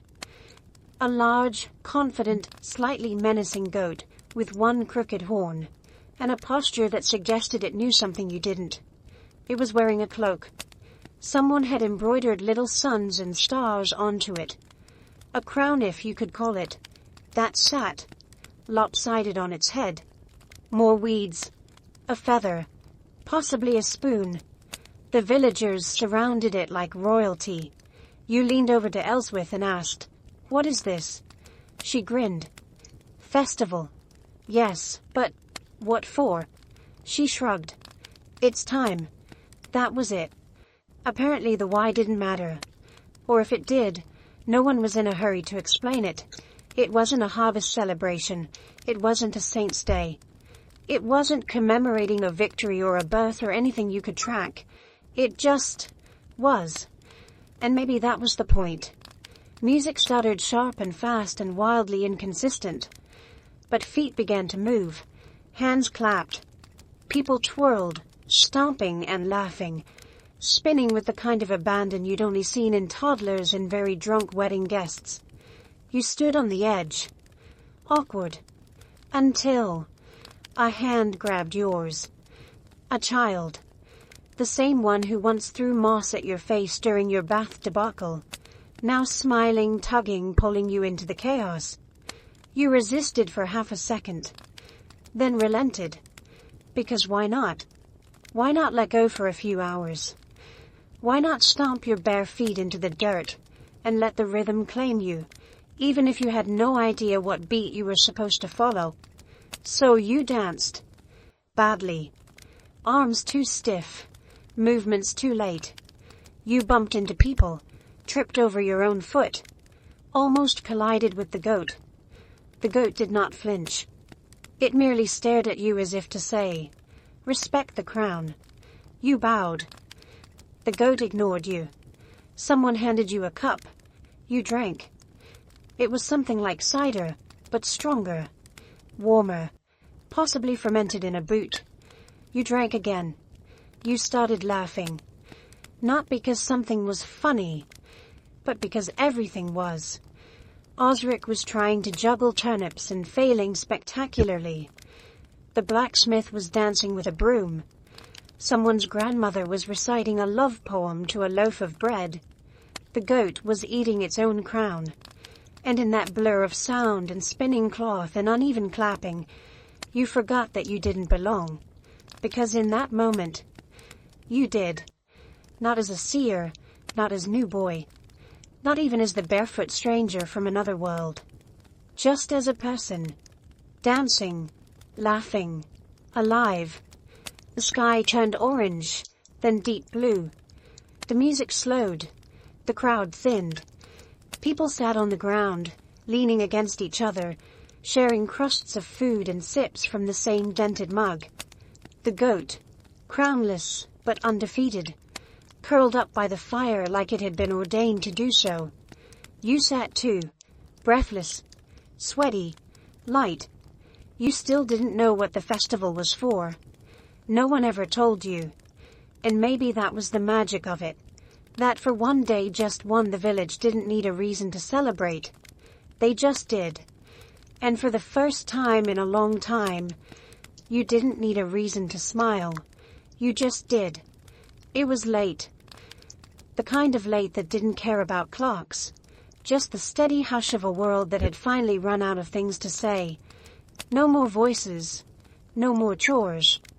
No more shouting about spilled milk or goats gone missing, or whose turn it was to fetch the night water. Just silence. You stepped outside without really meaning to. The fire inside the cottage had started to dim, and your mat felt too warm, too close, too full of dreams you didn't want to dream. So you slipped out barefoot, wrapped in someone's cast-off cloak, and let the door creak behind you. The air outside didn't rush to meet you. It just was. Cool. Still.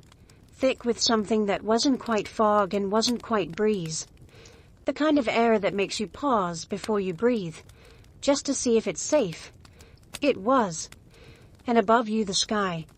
You'd forgotten. Forgotten what darkness really looked like when it wasn't competing with street lamps or headlights or a neighbor's bathroom window. Left glowing at 3 a.m. This was black. But not empty. The stars were violent in their clarity. Endless. Unapologetically bright. They didn't twinkle, they burned. Hung there like secrets no one had the right to know, and yet everyone was allowed to see. You stood still. Let your eyes adjust. Let your shoulders drop. Even the pigs were quiet. A few lay curled in their pen, a few yards off, dreaming whatever pigs dream when they aren't biting, squealing, or trying to escape. One let out a soft grunt, barely audible, like a punctuation mark to the silence. You walked farther out, past the wood pile, past the fence, with the one loose plank no one ever bothered to fix, into the tall grass where the earth felt warmer and the world stretched wider. You lay down. Right there. No blanket, no cushion. Just damp dirt and flattened weeds, and the faint smell of livestock and ash. And you looked up. It hurt a little how beautiful it was. How indifferent. How vast. How still. It reminded you of the moments before sleep back home, when the phone was finally down and the lights were off and there was nothing but you and your heartbeat and the thoughts you couldn't outrun. But here, the thoughts didn't chase. They circled. They softened. They fell apart before they could form teeth. You couldn't remember the last time you'd been bitten by a mosquito. That thought alone was almost enough to make you cry. No high-pitched whine. No slaps in the dark. No itching your ankle until sunrise. Just stars, air, dirt, peace. Not the loud kind. Not the kind you post about or earn through struggle. The quiet kind that arrives when everything else gives up and lets you be. A shooting star crossed your vision. You didn't make a wish. You didn't need to, because you were already somewhere impossible. Not home. Not really. But not lost either. The strange part was, you hadn't noticed it happening. The shift, the letting go. Weeks ago, you were clinging to everything. Language, identity, routine. Now, you couldn't remember what day it was. Couldn't remember the last time you used your own name. And that should have been terrifying. But it wasn't. Because here, you weren't anyone in particular. You were just a body in the grass. Eyes on the sky. Heart beating slowly enough to count the spaces between stars. No one asked where you were. No one cared. And somehow, that was a gift. You stayed there for what could have been minutes or hours. Time didn't pass here. It settled. Like dust. Like dew. Like breath. Eventually, you sat up. Legs stiff. Hair tangled. Dew on your arms. A chill in your spine. But your face, dry. No tears. No salt. Just something softer. Something looser in the chest. You whispered, "Thank you" to no one. And meant it. A pig snorted in response. You smiled.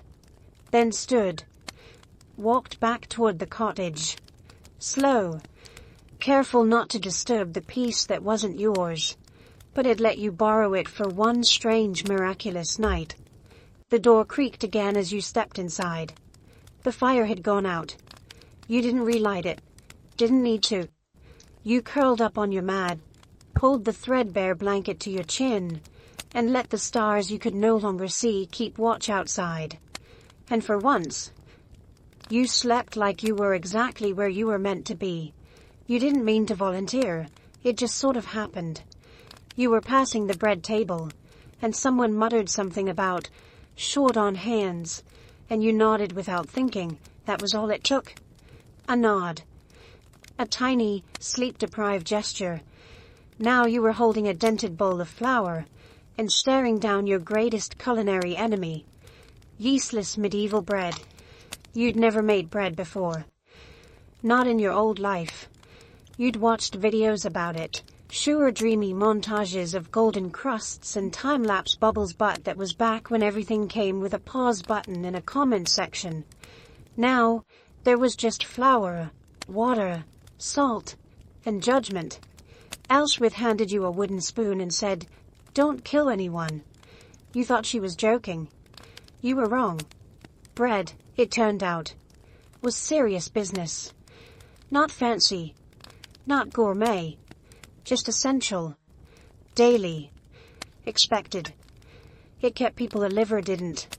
The line between sustenance and dental crisis was thin, and you were walking it with muddy boots and zero confidence.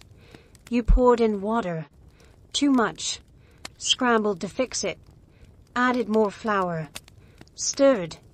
It clumped like dry clay. Your arms started to ache, but you kept going. The dough resisted you, mocked you, tried to leap from the bowl once. You needed, or tried to. Your wrists protested. The surface was uneven. A dog wandered by and stared, judgmental and vaguely hungry. You shaped the lump. Lopsided. Sweaty. More weapon than food. You slid it into the hearth oven, with all the reverence of a final prayer. And then you waited. 30 minutes of pacing, of sniffing, of trying not to inhale ash. Osric passed by, sniffed the air, and raised one eyebrow. You weren't sure if that was a compliment or a warning. Finally, it was done. Or, done enough. It looked like bread, smelled like bread. Hadn't exploded. So far so good. You set it on the table like an offering. No one rushed to try it. You couldn't blame them. Eventually, Elswith cut the first piece. Steam escaped. She tilted her head. Bit in. Chewed. Slowly. You held your breath. She swallowed, then nodded. Just once.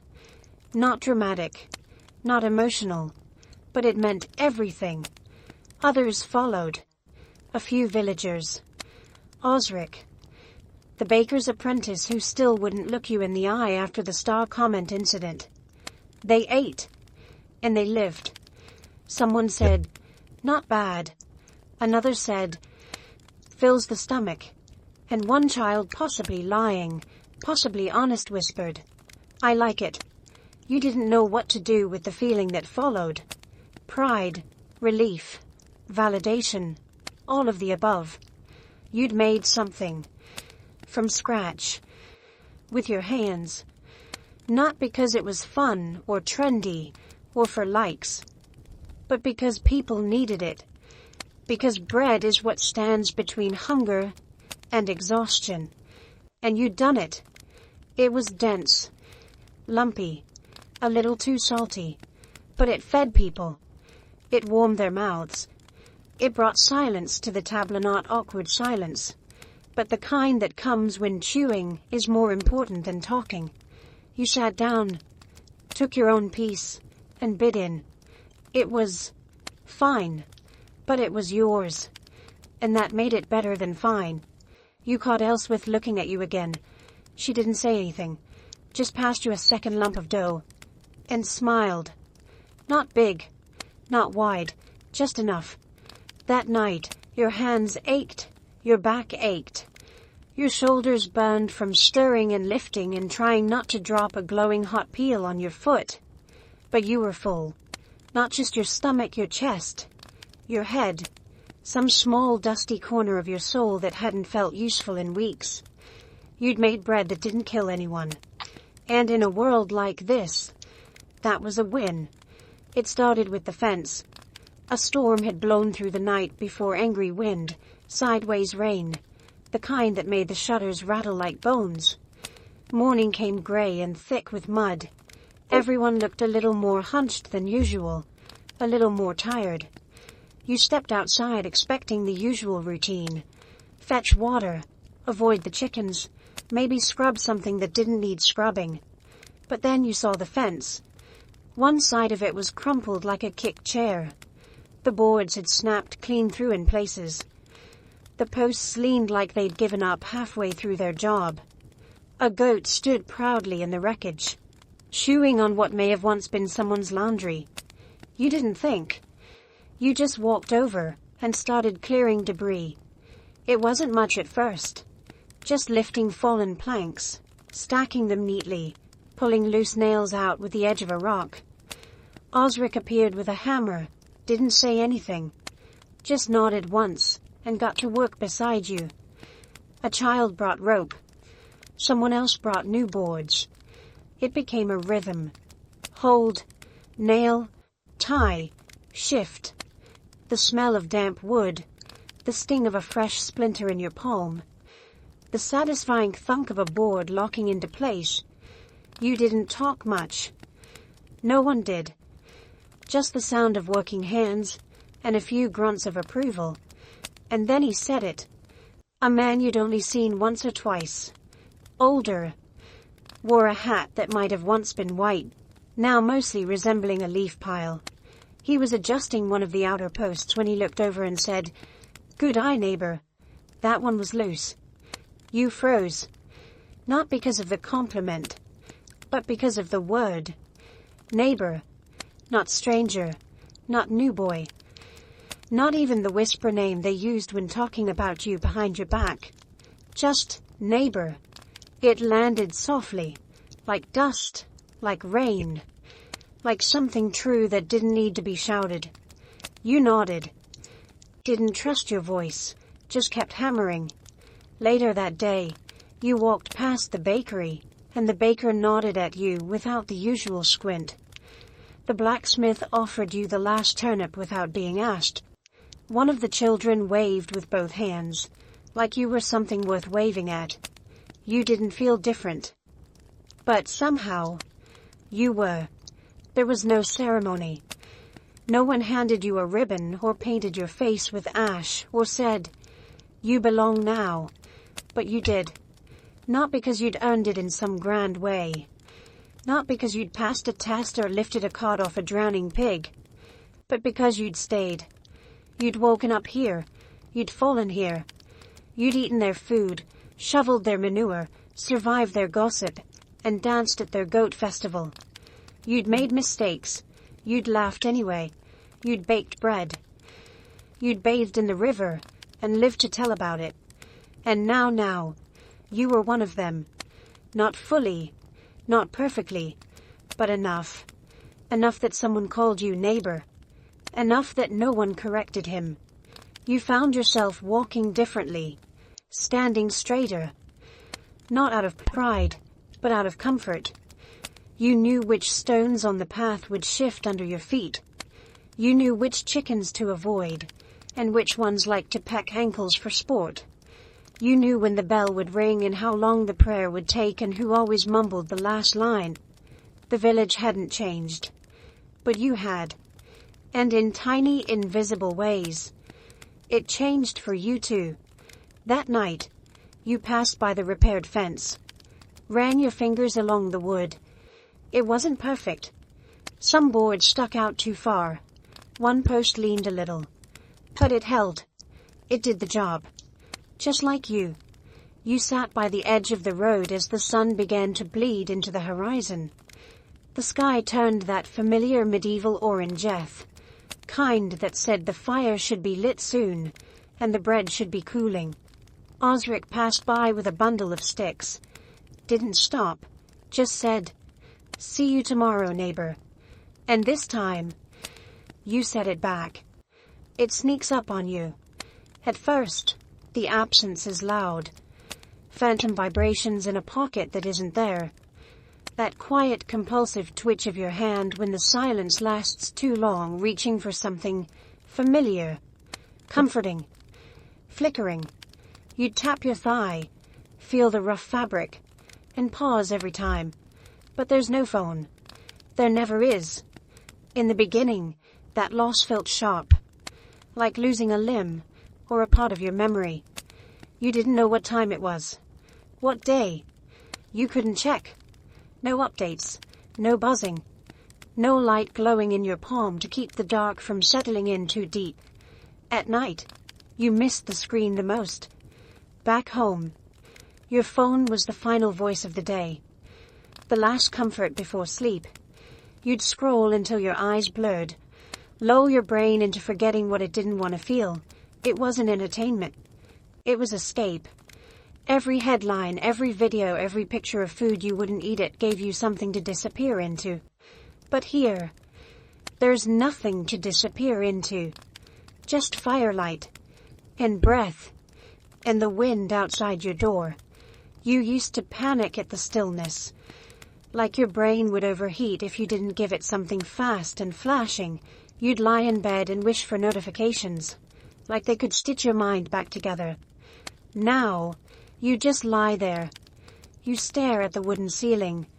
You listen to the snores of the dog, the creak of the shutters, the low murmur of the wind moving through the trees like it's humming to itself. And that's it. No screen, no glow, no feed to refresh. Just stillness. And then one day, You notice something strange. You haven't reached for your pocket in a while. You haven't imagined a buzz or found your fingers curling into that familiar scroll shape. Your body stopped asking. The urge quieted. Like a song you'd heard too many times finally lost its hook. You don't know when it happened. Maybe it was the bread baking day. Maybe it was during the goat festival. Maybe when you were too tired to think, or when you were laughing too hard to remember you ever needed distraction.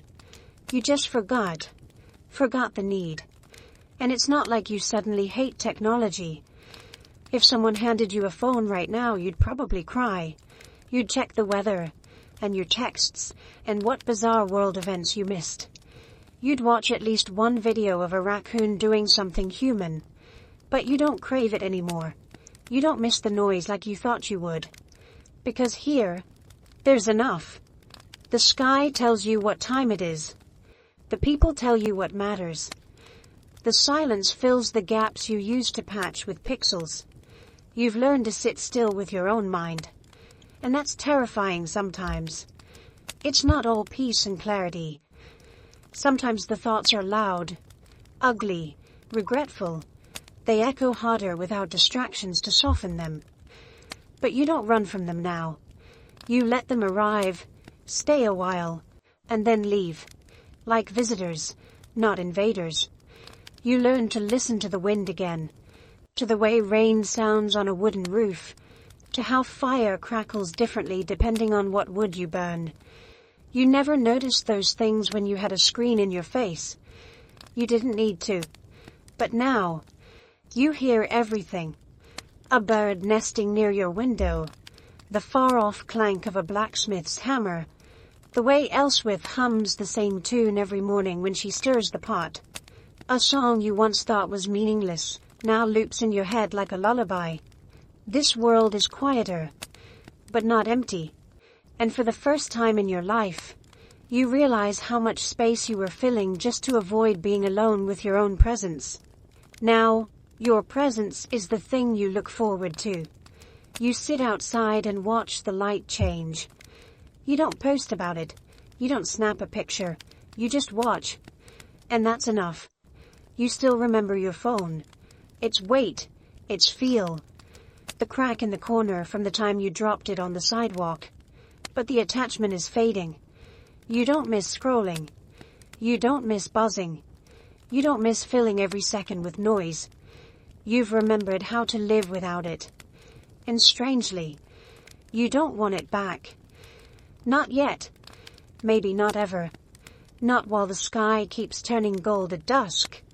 Not while the wind keeps whispering secrets only the quiet can hear. The dreams come slower now. You used to fall asleep with a flicker half thoughts. Static.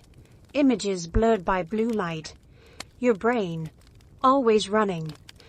A movie you didn't remember choosing, playing on loop behind your eyelids. You'd wake up exhausted. You'd wake up with your jaw clenched and your fingers curled like you were bracing for something. But here, dreams arrive differently. They float in. They settle, like ash from the fire or the hush after a long, hard rain. There's no buzz before sleep now. No inbox reminders. No digital clock burning red into the dark. Just the soft flicker of the candle, warm, sometimes sputtering in protest, sometimes leaning gently toward you, like it wants to be the last thing you see before you drift off. You close your eyes, and the world doesn't rush in. It exhales. Your body doesn't tense anymore when you lie down. It sinks. The straw mattress still scratches. The blanket still smells faintly of smoke and dog, but they've become part of the rhythm. Familiar textures, predictable discomforts, anchors in their own strange way. And then it happens. The dream. You're standing in the woods. Not lost. Just there. Trees taller than seems possible. The air soft, like wool against your skin. You can hear something moving in the distance, a fox maybe. Or just the wind. You don't panic. You don't wonder where your phone is, or who's trying to reach you. There's no reaching here. No needing. There's only noticing. And then, from somewhere off the path, a woman appears. You don't know her. But somehow, you do. She's carrying a bucket. It swings gently from her hand as she walks. Her feet are bare, like yours. Her hair's tied with twine. She doesn't speak, just nods at you. Once. The kind of nod that says, "You're late, but it's all right." She keeps walking. You follow. Not out of curiosity, not out of fear. Just because. She leads you to a stream. The water is clear. Ridiculously so. You can see tiny rocks beneath the surface. Little snails clinging to them. Bits of leaves drifting past like they have somewhere to be. She kneels. Fills the bucket. You watch the water rise. You feel its weight, even before she lifts it. Then, without a word, she hands the bucket to you. You take it. It's not heavy, but it matters. You look up and she's gone. You don't panic. You just turn. Walk back the way you came, bucket in hand. You don't know where you're going, but your feet do. The candle flickers beside your bed. You shift. In your dream, the trees part. A village rises in the distance. Not your village, but not yours either. Smoke from chimneys. A crooked fence. The sound of chickens losing some argument. You feel the weight of the bucket against your leg. You keep walking. The dream doesn't end. It just fades. And when you wake, it's not like before. No gasp. No dread. No fumbling for a forgotten charger, or scanning for a notification to tether you back to the noise. You open your eyes slowly. Let the dim light find you. Let the stillness settle in your chest like warmth from tea. You remember the trees. The bucket. Her. You don't know what it meant. You don't need to. Some dreams aren't puzzles. They're places. And you've started visiting them more and more. Dreams without voices, shouting your name or deadlines chasing you. Dreams without sirens, without rush, without that strange low-level anxiety that always trailed behind you like a second shadow. Now, it's just her, the bucket, the woods, and you, walking through candlelight into something unnamed. Sometimes you wake with the image still pressed behind your eyes. Sometimes it disappears like breath on a mirror, but the peace stays. Even after you rise, even after the day begins with its usual clang and chaos and chores, the dream lingers, not in your mind, in your bones, like the memory of being handed something simple and being trusted to carry it. You didn't ask for the bucket, but you hold it anyway, because in the dream, it always felt like yours. It was nothing special. The morning came like it always did, with the rooster screaming in victory and someone clanging a bucket against a post just to make sure the rooster had backup. You groaned, stretched, sat up slowly. Your blanket was half off, your back a little sore but not worse than usual. You rubbed your face and didn't hate the idea of standing. You stepped outside. The light was soft, pale gold, the kind that makes the whole village look like it's holding its breath. Just for a moment, before the noise begins, you breathed it in. The air still had a bite to it, but it wasn't cruel. Just a reminder that you were alive. You didn't even flinch at the cold dirt under your feet. Elswith nodded at you from the well. She didn't say anything. She didn't have to. You weren't new boy anymore. You weren't a curiosity. You were just you, one of them. Here, awake. You helped carry the water without being asked. The dog followed you most of the way. No barking, no leaping, just quiet companionship and the occasional sniff of approval. Breakfast was porridge. Again. But it was warm. And this time, you didn't mind the lumps. Someone had added a pinch of herbs. Or maybe it was just salt. Either way, it tasted better than it had any right to. You ate slowly. No one rushed you. There was a joke told at the table. You didn't catch the beginning, but you laughed anyway. Not because you were trying to fit in, but because the laughter around you made sense. It filled the space. It echoed in your chest. Later, you helped mend a fence. Not the broken kind, just one that leaned a little more than it should. You tied rope, adjusted posts, wiped sweat from your brow, and didn't feel bitter about the work. Your hands moved without needing to think. Your back complained, but you ignored it. The sun was warm. The grass underfoot was dry for once. You didn't slip, or fall, or drop anything important. Lunch was bread and cheese. A little stale, but filling. You ate, sitting on a stump beside the blacksmith, who grunted approval at the sky like he owned it. No one asked anything of you. No one avoided you. You weren't a guest. You weren't a burden. You were just there, same as everyone else. You sat in the sun afterward, for a long time. No reason, no urgency, just because you could. You leaned back, eyes half closed, and listened. Chickens squabbled nearby. A woman sang a tune you didn't recognize, off-key and honest. A child ran past, giggling over something too small to explain. You didn't check the sky for planes. Not once.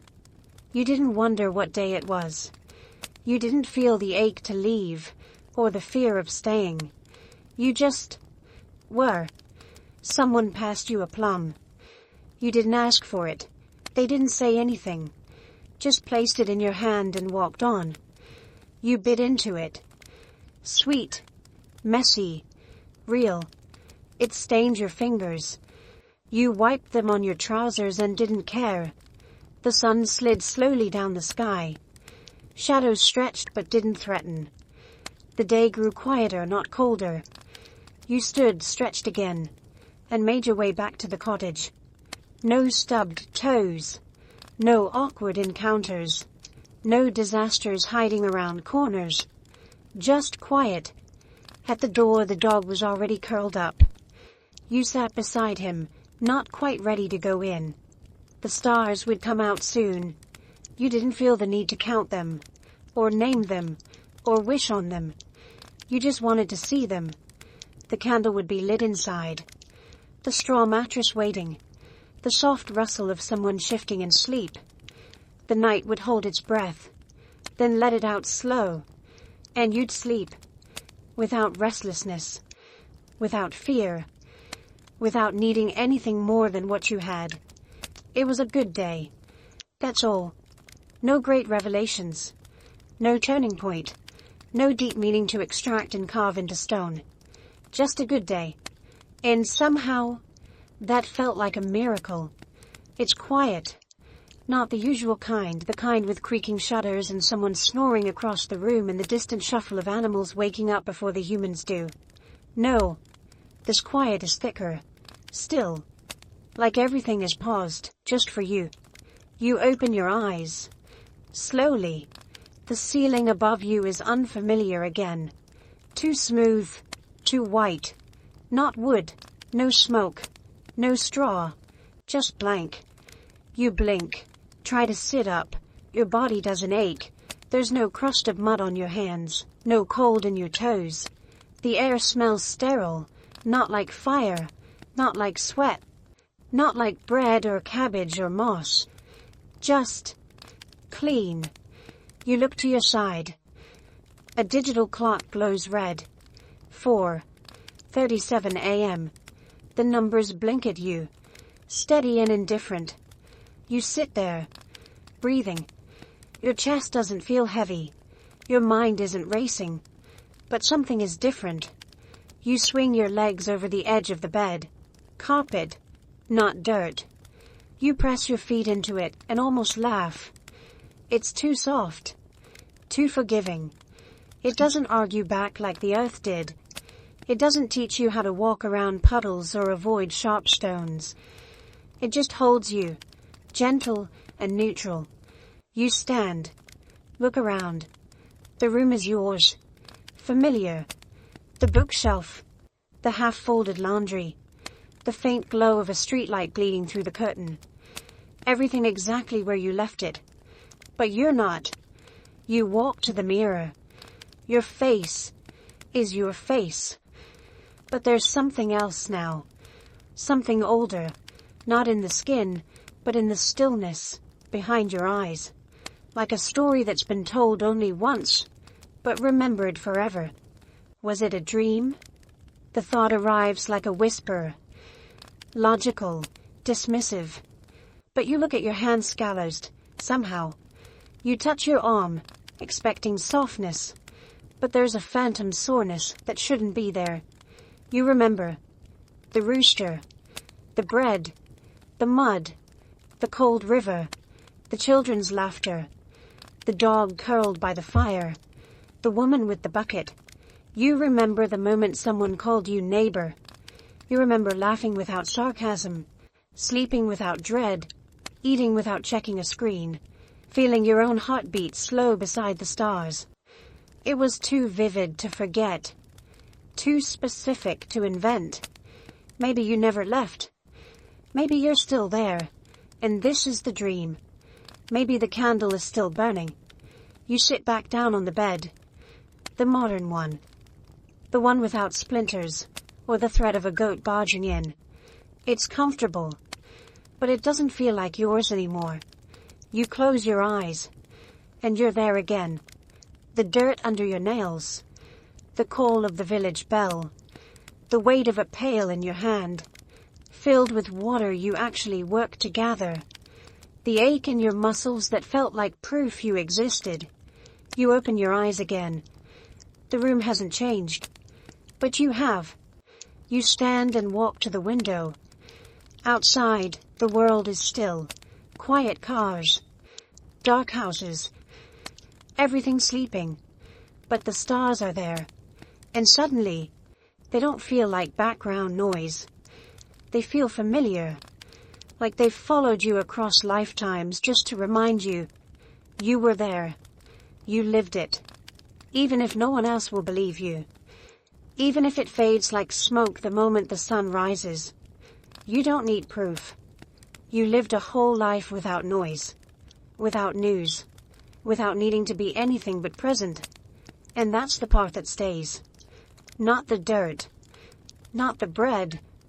Not even the rooster. Just the stillness. The quiet that felt earned. You lie back down. Pull the blanket over your chest. Close your eyes again. You don't need to decide if it was real. You just know you're warm. And for the first time in a long, long time, you rest.